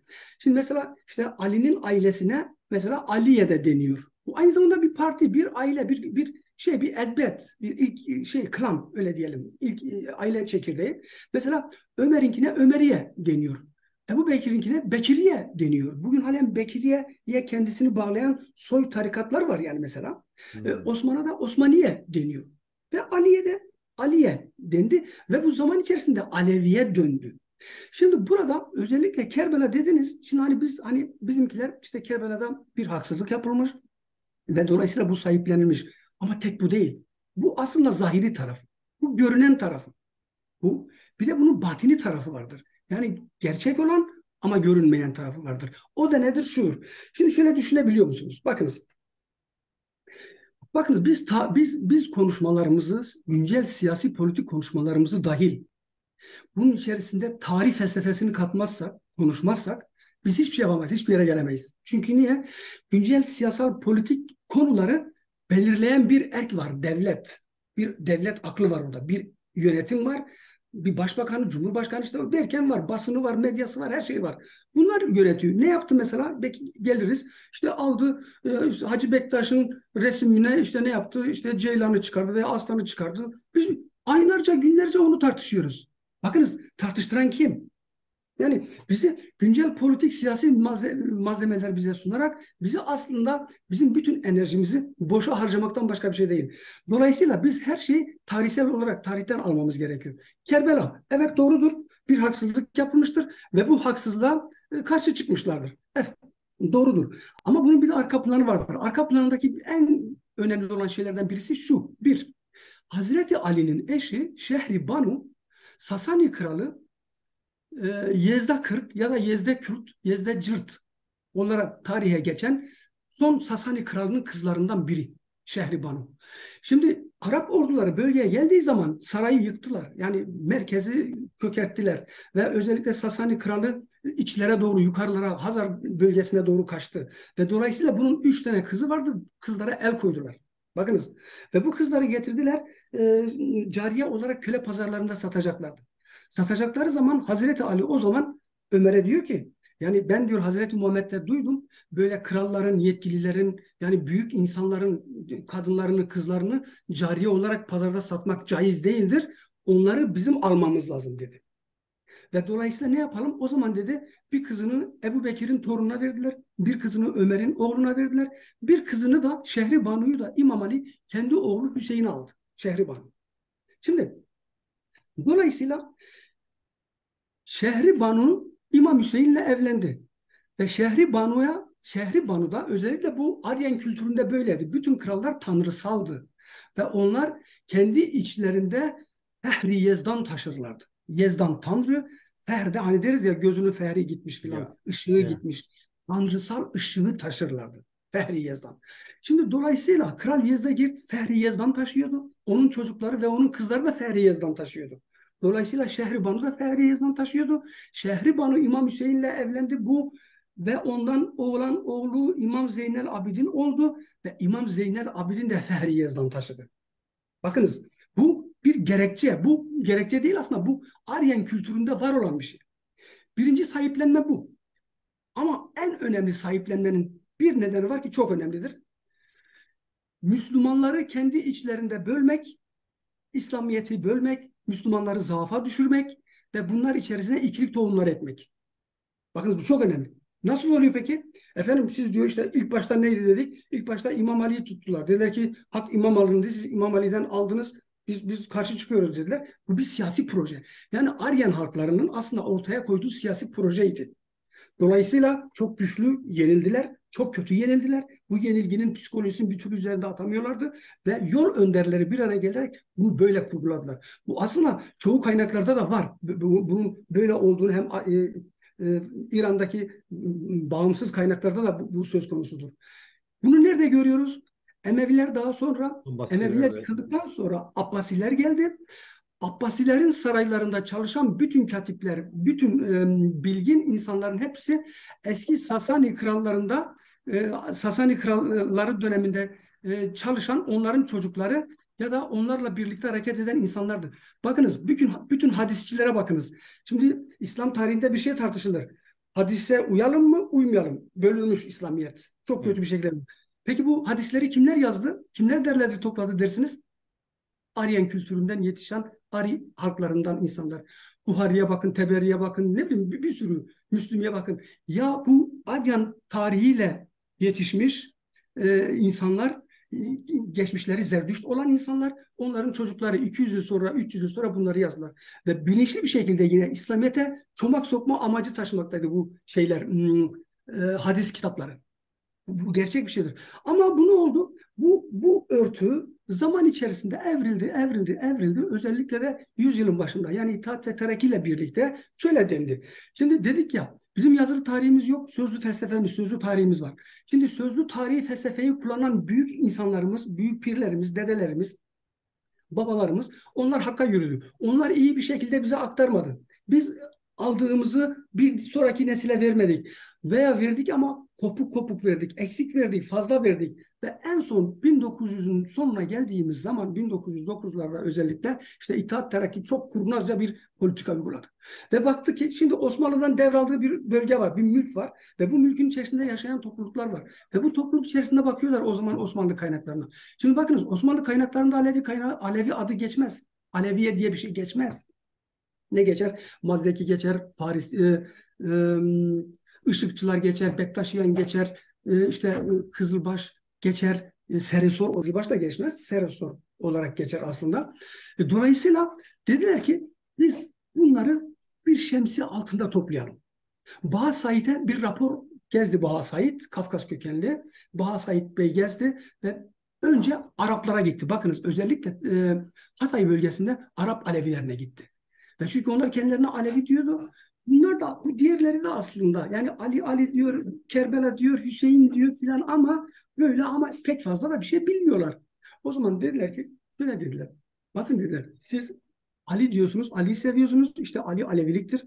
O zamandan beri de sizin atalarınız Alevi diye Ali'yi sevdiler. İşte günümüze kadar geldiler. İşte bak orada da bak Arapların içerisinde de halen Alevi dedikleri var. İşte dolayısıyla siz hepiniz Alevisiniz. Ve dolayısıyla bu Alevi kavramı 1909'un başlarında ilk defa kullanıldı. Resmi yani yazılı olarak kullanıldı ve günümüze kadar geldi. Hiçbir Alevi ozanının, hiçbir Alevi filozofunun değişinde, söyleminde Alevi yoktur. Son dönemlerde Kaygısız Abdal'a ve Pir Sultan'a bir deyiş uydurdular ve orada da yazdılar ben Aleviyim diye. Böyle bir şey olmaz. Yani devasa bir külliyatı var. Pir Sultan'ın tek bir dörtlüğünde ben Aleviyim diye geçiyor. Olacak gibi değil. Böyle bir şey asla yok. Yani Dolayısıyla tarihsel Alevi tarihsel kavramı bize arka yabancı plan, bir kavram. Alevilik ismen Alevilik diye bir şey yok. 9'lu Evet. yani 1900'lü yıllarda oluşturulmuş. ve zaten zeminde hazır. Ali de var orada, Kerbela da var Evet, orada, 12 imam da var orada. Dolayısıyla yani ben öyle düşünüyorum. Asimilasyon için müthiş güzel bir zemin olmuş bravo. oluyor. Evet, Hocam tam bu noktada Aryenlerden bahsettik ve buradan bu Aryen içerisinde bu sözlü geleneği devam ettiren, gerek coğrafi, gerek e, bütün o baskılara, bütün katliamlara rağmen dimdik ayakta durmaya çalışan bir grup var ki şimdi onu anlatmanı istiyorum hocam. Yani Arap Alevi dedin aslında Müslüman. evet, İşte Şia var. Yani e, dolayısıyla hatta türkülerimizde de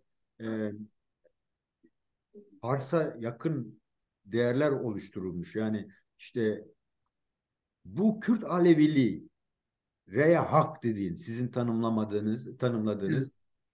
bu nasıl bir olgu? Bu e, yetmiyor mu gerçekten? Sizin şu an arka planın anlattığınız şeyi e, açığa çıkarmaya yetmiyor mu? Yeterli değil, gelmiyor mu ki bugün süreyi değerinde olaylar yaşıyoruz. Bu konuda bize ne Evet. diyeceksin? Şimdi şöyle, demin yine biraz başa döneceğiz. Dil çok önemli. Dil. Kullandığımız dil önemli. Biz Türkçeyi kullanıyoruz. Ama 30 yıl önce bizim dedelerimiz, babalarımız kendi aralarında konuştukları zaman kendi ana dilleriyle konuşuyorlar. Zazaca konuşuyorlardı. Kürtçe konuşuyorlardı. Ve bunlar Zazaca, Kürtçe konuştukları zaman Aleviyim demiyorlardı. Ez Alevime demiyorlardı aslında. Rehak diyorlardı. Reme bizim yolumuz. İtikateme bizim inancımız, bizim itikatımız. Yani ben bunları yaşlılar konuştum ama ben yanlarında çok durmayı severdim, dinlerdim. Ve bu kavramları gerçekten konuşuyorlardı 80'li yıllarda. Bu çok netti. Hadi onu geçelim. Şimdi biraz daha filmi geri çekelim. Yani 100 yılın başına gelelim. Biliyorsunuz bu özellikle Osmanlı'nın son dağılış süreciyle birlikte dağılmaya yüz tuttuğu bir süreçte ya da işte bu 1900'ün 1910, 1907, 8 aslında bu Baha Said biraz da bunlar için aslında bu projeyi hayata koydu. Kimdi o? Misyonerler vardı. Bölgede bir Hristiyanlık çalışması vardı. O zaman bölgede işte Amerikan kolejleri, okulları vardı, Ermeni okulları vardı, Rum okulları vardı. Biliyorsunuz bizim Dersim'de bile benim dedem mesela işte Pınar'la Perteğin Derenayesi köyünde bir Ermeni okulu varmış. İşte oradaki Ermeni aileler çocuklarını göndermiş. Benim dedem de o okula gitmiş ve o da Ermenice biliyordu. Rusça da biliyordu. Ve bir arkadaşı daha vardı. Bir araya geldikleri zaman Ermenice konuşuyorlardı. Çünkü orada öğrenmişlerdi, gitmişlerdi. Yani böyle şeyler vardı. Çünkü Abdülhamit bunlara biraz esnek davranmıştı ve bunları biraz serbest bırakmıştı. Bunlar böyle okullar açmışlar. Harput'ta vardı. Vardı. Bu okullarda çalışan misyonerler, bu okulda çalışan okullar, öğretmenler ve yetkilileri, yine bölgelerdeki temsilcilikler, yani işte dış elçiliklerde çalışan temsilciler vardı. Bir de bunlara ek olarak araştırmacılar aslında bölgeye geliyordu. Ve bunlar bölgede en çok Dersim üzerinde durdukları bir alan bizim bölge. Çünkü burada insanlar yani onlar şöyle tanımlıyor. E, Kürdistan'da doğruya tapan Kızılbaşlar olarak diyor. Bakınız çok önemli. Kürdistan'da doğruya tapan Kızılbaşlar. Ve gelip bunları tanıdıktan sonra yazılar yazıyor. Bunların makaleleri var. Sağ olsun Mehmet Bayrak Hoca bunları hepsini yayınlar. Çok müthiş bir külliyat aslında bizim için. Şimdi bu makalelere baktığımız zaman burada çok net bir şekilde şunu görüyoruz. Diyorlar ki bu Dersim'deki Kızılbaşlara işte Türkler işte bunlara Kürt Kızılbaş derler. Bak Alevi yok. Bu makalelerin hiçbirisinde Alevi yok. 1900'ün başlarında yazılan işte 1910, 15, 16'ya kadar 18'e kadar yazılan hiçbir makalede yok aslında Alevi. Yabancı misyonerlerin yazdıklarında. Ve bunlar işte bunlara Kürt Kızılbaş derler. Ama oysa bunlar kendilerini yolun evladı olarak alırlar. Yol evladı. Evladı hak. Bakınız hakkın evladı. Evladı yolun evladı olarak alırlar. Dolayısıyla diyor bunların kendine özgü inançları var. Hiç Müslümanlıkla ilgisi yok. Tabii onlar biraz da tabii kendilerine yontmaya en sonunda yontup işte bunlar da aslında Hristiyan ama sonradan işte bunlar Türklerin içerisinde kala kala biraz Müslümanlaşmış ama halen Müslümanlığı da kabul etmemiş. İşte istiyorlar ki yine tekrar eski dinleri Hristiyanlığa geçsinler Sonuç bölümü böyle tabii. Misyonerlik böyle bir şey zaten. Ama şeyi görüyoruz. Çok net bir şekilde görüyoruz ki bu zamana kadar bizim büyüklerimiz o dönemde burada kendilerini toplumsal isim olarak Alevi dememişlerdir. Aslında Kızılbaş da dememişlerdir. Bu da çok önemli. Çünkü Kızılbaş kavramı, bak bu da çok yanlış. Türkçe bir kavram. Oysa biz Şah İsmail'in ve özellikle Yavuz'un şiirlerine bakarız. Yani işte o dönemdeki verilen fetvalara bakarız. Kızılbaş denmiyor. Çünkü Kızılbaş dediğim gibi bu yani Cumhuriyet'le birlikte, ulus inşasıyla birlikte ortaya çıkan kırmızı baş anlamına, başlık anlamına geliyor. Oysa Seresur derler ki yine Kürt. Kumsor diyorlar. Kumsor. Bazı bölgelerde kumsor diyorlar. Yani baktığımız zaman yine Kürtçe bir toplumsal kavramla karşı Hocam çok karşıya. özür dilerim. Kumsiri mesela diyelim ki bir kadın evlenmiş, köye gelmiş. Onu tanımlarken kumsiri diyorlardı. Burada da Çok yani ilginç. öyle sadece onların yaşadığı bir bölge mi var acaba? Hep sorgulama gereği duyuyorum bunu. Şimdi şöyle bu toplumsal isimlendirmeler şöyle oluyor. Mesela diyelim bir bölgeye gidiyorlar. İşte orada en çok başına işte kırmızı takan işte bir köylü görüyor. Köylüleri görüyorlar. Hepsinin başına. Ha, onlara kumsor diyorlar. Ha, Bu bunlar kim? Bunlar savaşla ilgili değil mi bu kumsurluk? Hayır, Yani bu kumsor, bu Kızılbaş'a, bu Seresor'a ta bunu Kavay'la birlikte mitolojik anlatımla Kavay'la başlatırız. Mazdeklere indiririz. Hürremilere getiririz. Eba Müslümlerden. Evet, gerçek bu. Çünkü bu Kızılbaş kavramını Şah İsmail kullanıyor. Şah İsmail'in kendisi de Kürt. Çünkü Şah İsmail'in 1300'lü yıllardaki büyük dedesi Safiyüddin Kerbela'ya gidiyor. O dönemde bölgeye bir Türkmen yığını geliyor. Türkmenler geliyor, obalar geliyor. Şimdi kendisi uyanık. İşte ak koyunlar, kara koyunlar var, Osmanlılar var, küçük beylikler var yine. Kürt beylikleri var. Ama bu kendi çevresinde bu Türkmenleri gördüğü zaman bu gidiyor Kerbela'da kendisine bir secere çıkarıyor. Ve dolayısıyla kendisini bir göbekten İmam Hüseyin'e bağlıyor. İmam Hüseyin'in torunu. Ve dolayısıyla geliyor ben Seyidim diyor. Şimdi Seyidim dediği zaman aslında ne Arap'ım diyor, ne Fars'ım diyor, ne Kürt'üm diyor. Gerek yok. Çünkü Seyitlik en üst mertebe zaten yetiyor. Ve dolayısıyla kendi çevresindeki bu insanlara ve çok güzel balagatı olan yani güzel söz söyleyen biri. Bu da çok önemli çünkü. Yani güzel söz söyleyen biliyorsunuz yeri zamanı geldiği zaman evet. kandırabiliyor da insanları kendine bağlayabiliyor da. Bu da böyle. Şah İsmail de keza öyle.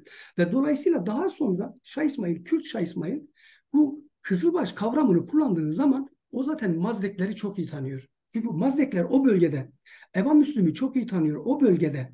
Yani onun kaldığı bölgelerde bu faaliyetlerini yürüten ve İslam'a karşı özellikle faaliyetini yürüten insanlar olduğunu çok iyi biliyor. Ve dolayısıyla ilk kavramı bunlar işte demiş başlarına işte taç, kırmızı taç. Yani bir kere şöyle bir şey var. Bu mantıklı değil. Nasıl mantıklı değil? O dönemde bir sürü ordu mensubuna, askere sen kızıl taç giydiremezsin. Yok böyle bir düzenli bir asker var mıydı acaba? Doğrusu çok merak ediyorum. Bu soru soruyorum. Evet. Yani var olmuş olsa da dahi bunun kaynağı yine Zerdüşti gelenekten alıp Kürtlerin, Aryanilerin içerisinden alıp günümüze kadar getirebiliriz. Şimdi mesela günümüzde bazı kavramlar işte böyle iç içe geçmiş. Diyor ki iki kavramı birden kuruyor. Alevi, Kızılbaş. İşte Alevi, Kızılbaş topluluklar. Ya şimdi hem Alevi hem Kızılbaş olmaz. Ve bunu diyenler de Aleviliği İslam içi görmeyenler. Çok ilginç. Sen hem Ali'ye bir atıfta bulunacaksın, Alevi diyeceksin. Ve o Ali aslında, o Ali işte o Ali'nin yani mensup olduğu Araplar işte ne bileyim ordusu, işte dini inancı filan. E, Kızılbaşlara karşı çünkü Kızılbaşlar vahiy dinine inanmıyor, Müslüman olmamış, Evet. parakende yaşıyor ve karşı çıkıyor sürekli. Ondan dolayı onlara Kızılbaş denmiş, dışlanmış, ana bacı tanımıyor denmiş. Şimdi sen Aleviyim hem diyeceksin hem de onun yanına Kızılbaş'ı ekleyeceksin. Yani iki zıt kavramı bir arada kullanacaksın. Olacak şey değil. Bizim bu kavramsal şeyden bir birlikteliğe gitmemiz gerekiyor. Bu çünkü artık tıkandı. Bu Alevi kavramı üzerine çok durmamız, çok tartışmamız gerekiyor. Ama Aleviyiz diyen insanlar bunu daha çok ortaya çıkartıyor. Yani bu çok ilginç bir şey gerçekten. Tabii, tabii. Oto Çünkü Alevi asimilasyon dediğim şeyi burada görüyorum yani. asimilasyon aslında genel asimilasyonun tek şemsiyesi Alevilik veya işte bütün o asimilasyon süreçlerinin üstünde olan bir şemsiye Alevilik ve dolayısıyla biz bu Alevilik kavramını bir kenara atmamız lazım. Şimdi yine RHK'a geldiğimiz zaman şimdi bakınız Kürtçe diline baktığımız zaman re, ra kavramları özellikle Kürtçe'de e, tarım toplumunun ilk defa ortaya attığı kavramlardır. Bunlar aynı zamanda hareketlilik arz eden kavramlardır. Re, yol. Ne olur? Yürünür. Hı? Yürünür. Re'den ro'ya geldiğimiz zaman ro, güneş, o da yürür. Sal, o da yürüyor. Işıltaya yürüyor. Şimdi bütün bu Kürtçe'de inanç içerisinde yığınla re ile alakalı kavramlar ve aynı zamanda kuramlar yani sözler üretilmiş. Honçaya re. Bakın şimdi honçe neydi? İşte o bazı ritüellerde yuvarlak bir tahta masa vardı. Ona kutsal o çünkü o çok kutsal. Halkayı Yemek temsil yedi. ediyor. Değil mi? Ha, halkayı temsil ediyor ve mesela bütün işte lokmalar falan oranın üzerinde tutulurdu. Orada kesilirdi. Bütün herkese dağıtırdı. Sanki o honça onu eşit bir şekilde dağıtıyor anlamına gelir. Şimdi bunlar hepsi aslında ezoterik şeyler.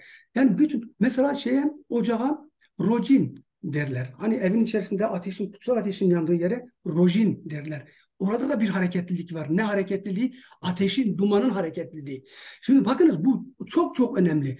Yine Hak'a geldiğimiz zaman şimdi Hak diyoruz. Efendim diyorlar ki Arapçada. Hayır değil. Ta aslında ona bakarsanız tam Mısır'a kadar gidersiniz. Hak orada karşımıza çıkıyor. Orada kral kanun anlamına geliyor. Bak bu çok önemli. Orada kral ve kanun anlamına geliyor. Ondan sonra geliyorsunuz İbranice'ye geliyorsunuz. Aynı şekilde yine karşımıza çıkıyor. Ve ondan sonra şimdi Araplarda Tanrı veya Allah'ın diğer adı olarak karşımıza çıkıyor. Ama bizim coğrafyaya, Aryan kültürüne geldiğimiz zaman ne oluyor? Toprak, hak. En başta toprak, kutsal. Hak ya. Tabii hak. Peki bir tek hak toprak mı bizde? Hayır değil. Başka nedir? Yumurta, hak. Pek ya. Evet, kozmik yumurta. Soy. Soyun başlangıç nüvesi. Ve bu nereye gidiyor? Anaya gidiyor. Bunları felsefik olarak bizim açıklamamız gerekiyor. Böyle hak ya işte hak baksana Allah demektir. Geç öyle bir şey yok. Değil kardeşim. Ve ben yığınla hem reyle hem rayla alakalı, hakla alakalı Başvurmalarımız yığınla var. kavram. Bir tek bizim dilimizde değil. Bütün Avrupa Hint dillerinde aslında yığınla kavramlar var. Bu kavramlarla alakalı. Şimdi o zaman bir şeye bakacağız. Peki bu re hakın disturu ne? Re hakın kural ve kavramları ne? Re hakın ne bileyim felsefesi ne? Bu ne? Bu inanç nasıl bir inanç? Hocam Biz buradan tekrar inancı bir soruyla katılmak istiyorum. evet. E, 1,5 saatimiz dolmuş durumda şu an. Hı Sizi de hı. yordum. Ama çok önemli bence bir noktaya gelmiş olduk. Yani bu sürekleri de düşünerek, yani Evet. yol bir, sürek bin bir ve gördüğümüz kadarıyla en azından benim görebildiğim kadarıyla sen daha çok tabii işin içindesin. Tabii. Alevi topluluklarda, özellikle de diasporada örgütlenmiş olan Alevi topluluklarında cidden de kendi değerlemeleri hep çıkıyor ortaya. Yani dolayısıyla bakıyoruz ki Arap Alevileri başka bir izlekte, yani Türkmen Aleviler başka bir izlekte. Ne bileyim işte bu batıya doğru gittikçe Arnavut vesaire Aleviliği, Evet. daha geriye gidemiyorum. Şia'nın içinde yani Kakailer farklı bir izlek. Burada sanki bir karmaşa yaşanıyor. Kürt Reyhak kavramı yeterince açığa çıkartılamıyor. Yani debelenip duruyor ama o örtüleri bir türlü söküp atamıyor.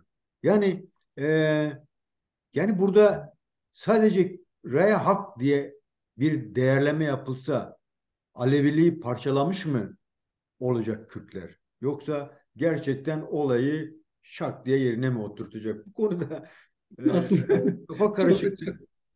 çok çok güzel bir final sorusu oldu bu aslında. Çok Evet. güzel bir soru oldu. Çok aslında karışık değil. Çok basit.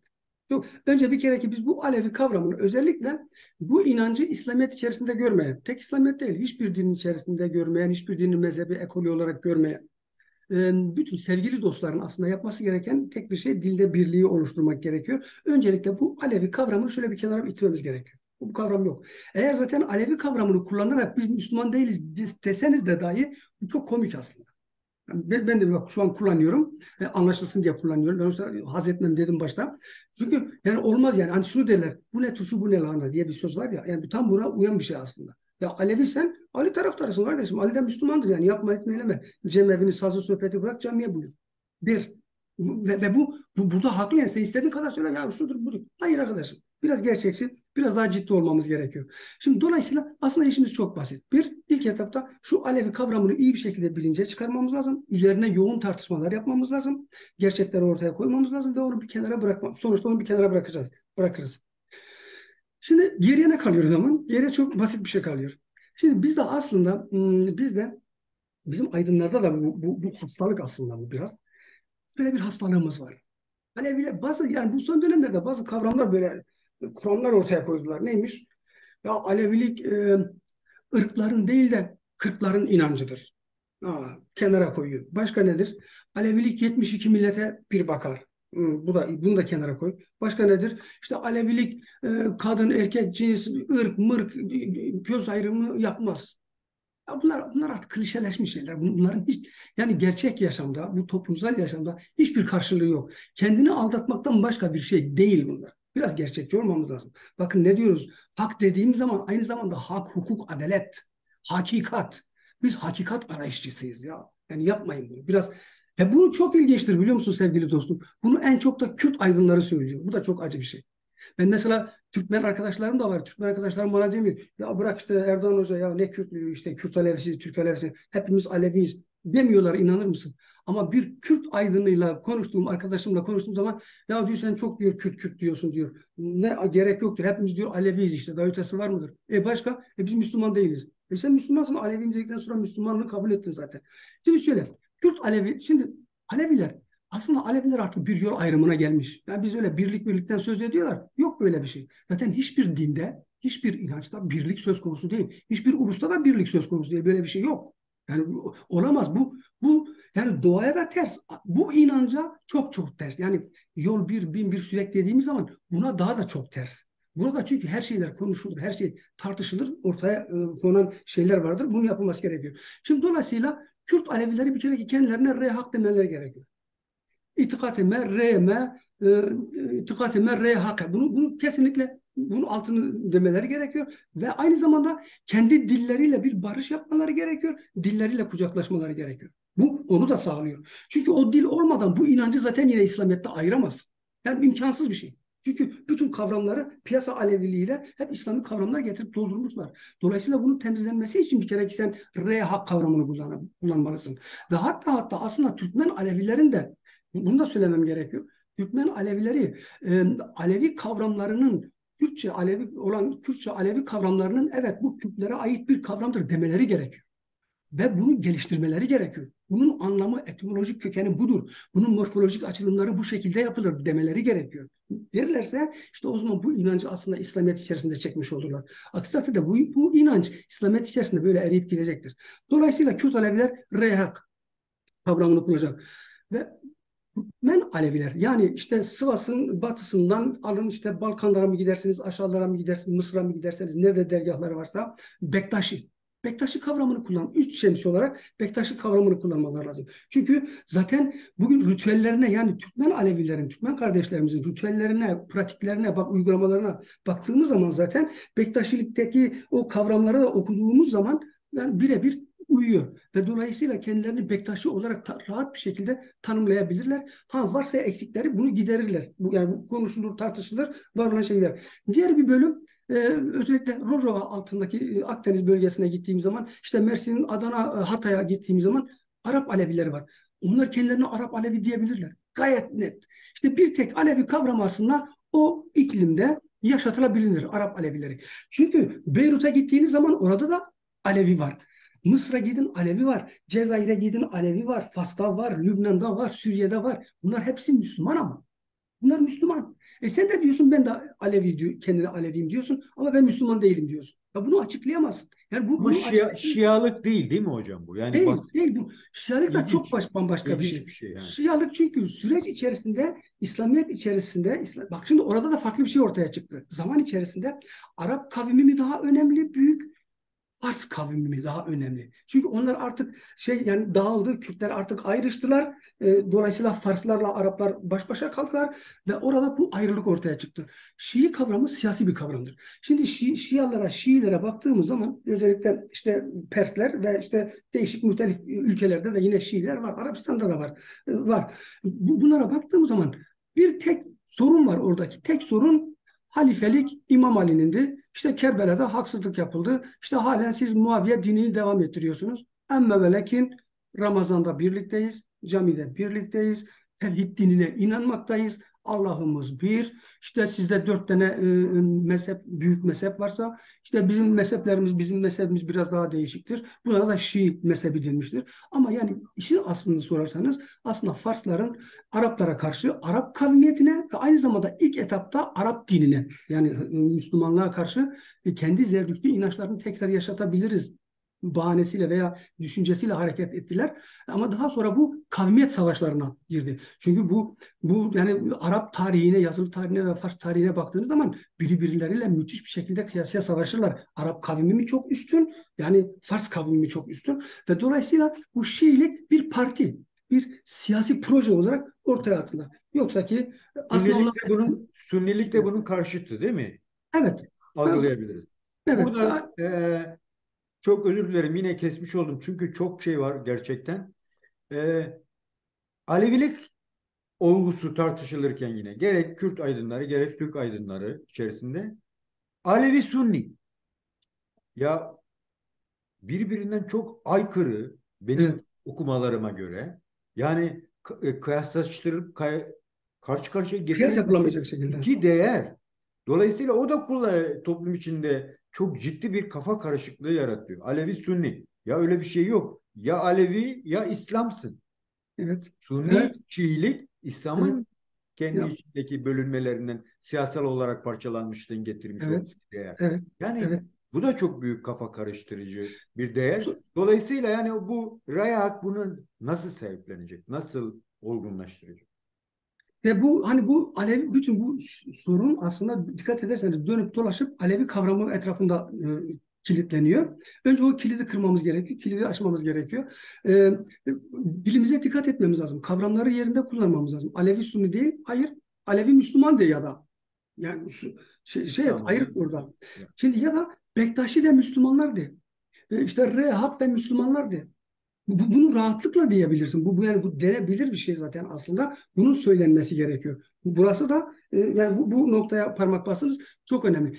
Şimdi bakınız. Şimdi bir tek dilde mi yani bu toplumsal isimle mi tek hmm, yani Türkiye'de işte Alevi dediğimiz zaman bütün Aleviler hep birbirine benzer. İşte dini yani inançsal ritüelleri, işte uygulamaları, ne bileyim gelenek görenekleri her şeyi aynıdır. Hayır, böyle bir şey yok. Aynı değil. Bin bir süreye aykırı değil mi bu zaten? Çünkü işte ama şöyle bir şey. Şimdi o yol birdi. Yol insani kamil olma yolu sürekler var. Yani tali yollar var. Tali yollarla ana yola geliyorsun. Türkmen Alevisi diyelim veya Türkmen Bektaşisi oradan kalkıyor. İşte Amasya'dan kalkıyor. Geliyor. Bir yerde buluşuyor. Kürt Alevisi de oradan kalkıp buluşuyor burada. Yani buluşma noktası insani kamil olma hedefi. Ama bunların kendi içlerindeki uygulamaları, dinsel törenleri çok çok farklı. Mesela ben şimdi özellikle kısadan hemen toparlayayım. Rehak inancının e, düsturu, onun inançsal felsefesi hangi damarlar üzerinde beslenmiş? Bir buraya bakalım ve şöyle zihnimizde bir hareketlendirme yapalım. Acaba Amasya'daki, Yozgat'taki Alevi kardeşim de aynı şeyleri paylaşıyor mu? Ve göreceğiz, paylaşmadığını göreceğiz. O zaman bunlara bir diyemeyiz. İşte yani birlik olamaz böyle bir şey. İnsani kamil olmada birlik olalım. Ahlaki değerlerde, etik değerlerde, kurallarda birlik olalım. Sınıfsal mücadelede birlikte olalım. Yani bir araya gelelim, gücümüzü birleştirelim. Ama yani diğer türlü olamayız. Olamayız, imkansız. Mesela şimdi biz de özellikle bizim Reyhak inancında Dersim'i şöyle düşünebiliriz. Bir rıza şehri olarak düşünebiliriz. Çünkü bu da var. Reyhak inancının merkezi Dersim'dir. Bu tarihten beri böyle. Yani bu milattan önceki tarihlerden, antik tarihten günümüze kadar böyle gelmiştir. Neden? Çünkü kutsal ocaklar orada vardır. Milattan önce 3000 yılında bugün Çemişgezek'te, Sakyol'da, baraj altında kalan yerde Arkeolojik kazılar yapıldı ve orada Tanrı ve Tanrıçaya adanmış kutsal ocaklar ortaya çıkarıldı. Bu dünün bir şeysi değil yani. Bu inanç, bu ocak dediğimiz şey dün ortaya çıkmamış. Yok böyle bir şey. Hele de Arap toplumunda böyle bir şey hiç yok. Dolayısıyla bunu da bir kenara koymamız lazım. Şimdi burada özellikle e, Rıza şehrinde hak, hukuk, rızalık. Birinci düstur, birinci temel düsturumuz bu. Bu hak, hukuk, rızalığın karşısında ne var? Vicdanlı olacaksın, adaletli olacaksın, ahlaki yaşam değerlerine sahip olacaksın ve sahip çıkacaksın. Bir tek kendini değil, aynı zamanda çevreni de etkileyeceksin. Kendin ahlaklıysan, iyisen çevreni de etkile. Onu da ahlaklı yapmaya çalış. Onu bir kenara atma. Çünkü hep beraber ahlaklı olursak bir topluluk içerisinde daha iyi bir müreffeh yaşayabiliriz. Çok önemli bir şey. Ondan sonra ne geliyor? Yol kardeşliği. Bakınız bu rehak inancında olmazsa olmaz. Müsahiplik. Ne diyor buna? Aslında müsahiplik bu son zamanlarda aslında ortaya konan bir şey. Biz kendi dilimizle Kürtçe veya Zazacayla biz konuştuğumuz zaman buraya ahiret deriz biz onu. Ahiret kardeşliği. Şimdi bazıları da diyor ki mesela ya işte bu ahiret işte yine İslam'a gitti. Arkadaşım bütün dinlerde, bütün inançlarda, Aryenik kültürde de öte dünya inancı vardır. Ve buradaki ahiret kavramı öte dünya inancı. Ne demek? Hem bu dünyada şu anki maddesel dünyada birlikte kardeşiz, yoldaşız ve hem de gittiğimiz zaman gidip yine geri döneceğiz. Gittiğimiz yerde de buluşalım, yine kardeş olalım. Ve hatta mümkünse birlikte geri gelelim. Sen iyisen beni de birlikte geri getir. Hani biz çünkü ölüme inanmıyoruz. Gidiş ve gelişe inanıyoruz. Don ve dona inanıyoruz. Gideceksin. 40 gün sonra ruhun bedende tam ayrılacak. Darda indirme olayı olacak. Ve ondan sonra sen tekrar senin ruhun iyisen kendi yaptığın iyiliklere, güzelliklere göre ya bir çiçekte ya bir arıda ya da yine bir insan bedeninde zuhur edeceksin. Dolayısıyla ahiret dediğimiz şey bu. Gidiş ve tekrar geriye dönüş anlamında burada kullanılıyor. Ahireti, bre ahireti deniyor. Bu Yezidilerde de vardır. Bakın çok dikkat. Aslında bütün bu kavramlar onu şey etmedik. Yezidi kardeşlerimizi pek şey etmedik. Ben bu inancı anlatıyorsam aynısı Ezidilerde de, Ezidi kardeşlerimizde de aynı uygulamalar devam etmektedir. Dolayısıyla biz bu kandaş olmayan yoldaşımızla çünkü biz amca çocuğuyla, teyze çocuğuyla musahip olmayız. Kandaş olmadığımız bir ailenin genciyle 13 yaşında, 15 yaşında aileler münasip görür ve bizi kardeş yaparlar. Musahip oluruz. Aynı yola gireriz. Bunun ritüelleri vardır. Çok ilginçtir. Aynı bir kefenin içerisine girerler. Düşünebiliyor musunuz? İşte orada başlıyor. Aslında hem ahiret hem öte dünya hem bu dünyayı burada birlikte yaşamaktayız. Dolayısıyla biz onlarla 7 göbek kız alışverişinde bulunmayız. Bakın şu inanca bir bakar mısınız? Şu ahlaki değere bir bakar mısınız? Bu müthiş bir şey. Yani bu çağlar öncesi bunun böyle olması ilginç. Ve yine bir şey daha vardır. Kirvelik olayı. Kirvelerimiz vardır ve biz kirvelerimizle de evlenmeyiz. Şimdi bir yatay geçiş daha yapıyoruz. Bu Hocam defa ne bu oluyor? Bektaşilerde yok mu kirvelik veya müsahiplik? Şimdi bak Türkmen Alevilerin de bazı bölgelerinde müsaitlik var. Bazı bölgelerinde kirvelik var ama bazı bölgelerinde yok. Yine bazı bölgelerde kirvelik var ama bakın kirvelik var ama kirveyle evlenebilirsin de. Hmm. Olay oldukça çok değişiyor. Şimdi o zaman ana damara bakıyoruz. Acaba diyoruz bu konunun, bu olayın ana damarı nerede başlamış? Burada başlamış. Yukarı Mezopotamya'da, Kuzey Kürdistan'da ve daha da küçültürsek Dersim ve çevresindeki o sinerjik olan o coğrafik alanda bu inanç başlamış. Ta Neolitik çağdan günümüze kadar gelmiş. Dolayısıyla şimdi ne oldu? Bakınız, şimdi ahlaklı bir toplum oluşturduk. Müsahipli, kirveli bir komün yaşamı da oluşturduk. Şimdi o zaman bizim içimizden çıkmış liderlik vasıfları olan insanlara ihtiyacımız var. Hmm. Nüfus çoğaldı ve bunlara da ihtiyacımız oluyor. Nasıl ki şimdi partilere ihtiyacımız var, partilerin başkanları, yöneticileri var. Aynı durum, o duruma göre. Ne oluyor? Ocak kavramı, ocak uygulamaları içerisinde ne oluyor? Rehber, yol önderi, yolun ilk önderi. Ne oluyor bu? İlkokul öğretmeni. Bu kadar basit. İlkokul öğretmeni. Sonra pir. Pir ne oluyor? Pir aslında Yunanca'ya geçen filozof kavramının köküdür aslında pir. Hmm. Bize aittir. İlk nerede karşımıza çıkıyor? Zerdüştlerde karşımıza çıkıyor. Ne var orada? Piri Muganlar var. Bakınız Mugan diye bir hiyerarşik bir yapı var. Zerdüştler içerisinde dini önderler ve bunlara pir deniyor. Piri Mugan. Zaten 1900'ün başlarında özellikle bu Cumhuriyet Halk Partisi'ne rapor hazırlayan bu işin uzmanları, özellikle Hasan Raşit Tankut mesela onu diyor. Dersim'e diyor, Dersim'dekiler Seyit Meyit değil diyor.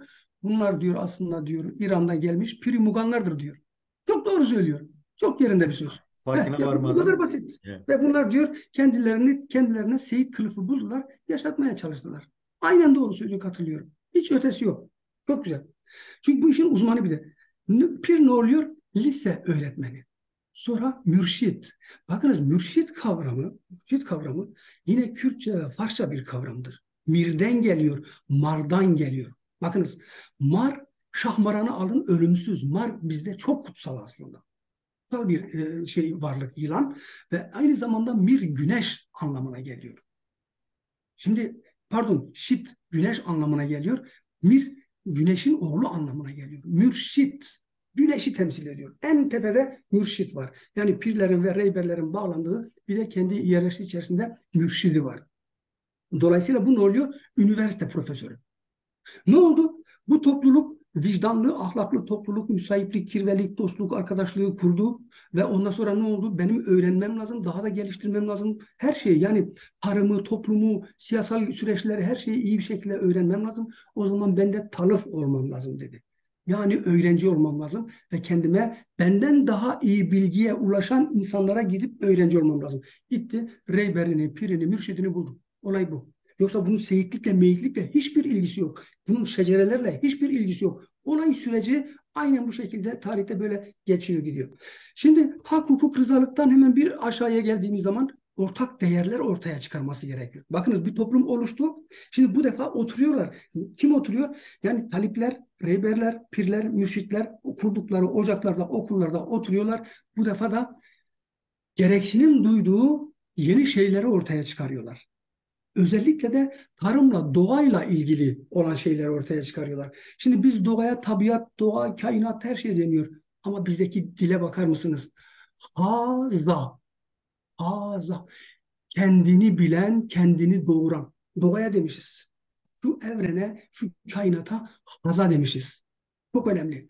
Anneye ne demişiz? Daye demişiz. O da yine kendinden veren. Tanrı'ya ne demişiz? Hade demişiz. O da yine kendinden veren. Hade, haza, daye, yade, kle. Bunlar hepsine baktığında dişildir ve hepsi doğurandır. Bu çok önemli. İşte o yüzden diyoruz ana yollu bir inançtır bu diyoruz. Ve dolayısıyla burada gelenek ve göreneklerini oluşturmaya başlamışlar. Ne yapmışlar? Hızır günleri diye bir şey ortaya atmışlar. Hızır'la bağlantılı pratikte uygulayabilecekleri törenler ortaya koymuşlar. Bu 40 gün sürer. Köy köy, aşiret aşiret gezer. Bu böyle. Ondan sonra geliyor Nevroz. Bakın dikkat edin. Hızır Şubat ayında başlar. Ondan sonra gelir bak kış, zorlu bir kış günüdür. Kış biter, yerini Nevroz'a bırakır Mart. Ve ondan sonra hemen akabinde Mart'ın içerisinde heftamallar. Bunlar da inançsal bayramlar olarak inançsal ve aynı zamanda ulusal bayramlar olarak bunu belirlemişler yolun önderleri. Ve en sonunda ruhsal psikolojik alan.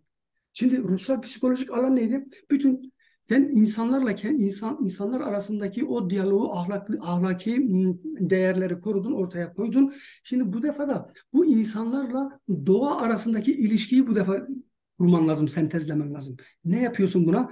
Doğa ile barış, doğayla barış içerisinde yaşamayı bu defa onunla alakalı bilgileri geliştiriyorsun. Ne yapıyorsun? Diyorsun ki gidiyorsun nehirlere, su vazgeçilmez bir kaynak, hayat, yaşam. Su kaynaklarına saygı duyuyorsun. Gidiyorsun orada eğlenceler yapıyorsun, orada mumlar yakıyorsun, çıralar yakıyorsun. Dağlarda, taşlarda yine aynı şekilde kutsuyorsun ve şunu diyorsun. Diyorsun ki doğadaki bütün canlıların, bütün görünen her şey canlıdır ve her şeyin bir canı vardır diyorsun. Ve bu gerçekten de işte bu inancın, işte bu haza bütün bunları doğurdu. Bu doğadaki bütün gördüğümüz her şeyi doğurdu ve bu haza aynı zamanda bizi de doğurdu. Hadi bizimle de birliktedir. Ve işte biz o zaman biz uyum içerisinde doğamızda, doğal çevrede uyum içerisinde konuşmamız gerekiyor ve kendimizi geliştirmemiz gerekiyor. Ve dolayısıyla şimdi bu inanç Kürt Aleviliğin temelinde var olan inançtır. Disturlardır. Ama şimdi biz Batı'ya yani özellikle Türkmen Alevi kardeşlerimize gittiğimiz zaman bu değerlerin hiçbirisi yoktur. Ha, Hızır diyorsun, belki Hızır anlayışı vardır ama uygulamaları, ritüelleri yoktur. Bir Hızır orucu, bir Hızır kavudu, Hızır'la ilgili o orta oyunlar, işte heftemallar, işte gağantlar, işte mesela Nevruz kutlamaları, bütün bunlara baktığımız zaman bu tarafta yoktur. Müsaitlik çok önemli bir kavramdır. Kirvelik çok önemli bir kavramdır. Bu tarafta yoktur. Yani tümden yoktur demiyorum. Var olan bölgeler de vardır. Ama temel olarak yoktur. Bu sonradan aslında içe alınmış bir şeydir. Mesela şimdi sormak lazım. Hazreti Hacı Bektaş'ın müsahibi kimdir? Ne bileyim ya da işte birçok böyle ululara baktığımız zaman bunların müsahiplerinin olmadığı yok. Hocam o zaman e, yolun birliğini o zaman savunmak burada biraz aykırı olmuyor mu? Yani Kürtler veya e, Raya Hak Süreyi'nin başlı başına bir değer olarak ele alınması gerekiyor. Çünkü öbürü geri kalanlar hem kendilerini kayboluyorlar İslamiyet'in içerisinde hem de gerçek anlamdaki Raya Hak'ın veya bu bu ciddi anlamdaki Alevilik diye tanımlanan değeri örtmeye yarayan birer değerler haline geliyorlar. Yani bu çok ürkütücü gibi geliyor bana açıkçası. Biraz, biraz, biraz karmaşık. Ve Yani, aslında bazı dostlarımız, özellikle bu işi bilen, yazan, çizen arkadaşlarımız da bunun bilincinde olduğu için şu tezi geliştiriyorlar. Ya işte ırk ayrımına gerek yok. Kürtmüş, Türkmüş demeyelim. Aleviliktir diyelim, bunu geçiştirelim. Yok. Olmaz. Yani çünkü bizim farklı bir süreyimiz var. Bizim farklı bir yolumuz, bizim farklı bir gelişim sürecimiz var. Tarihsel bir geçmişimiz var. Bizim dilimiz var.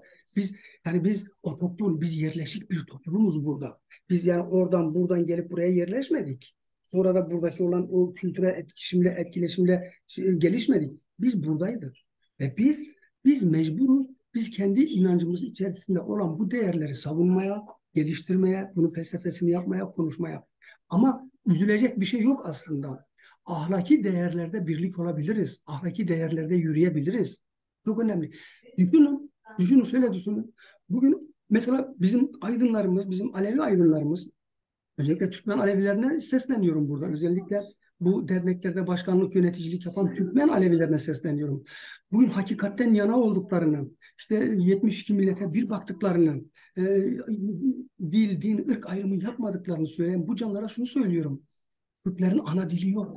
Türkler ana diliyle konuşmuyor. Bir gün olsun bu konuda kendi derneklerinde bulundukları çevrelerde bir tek sempozyum yapmışlar mıdır?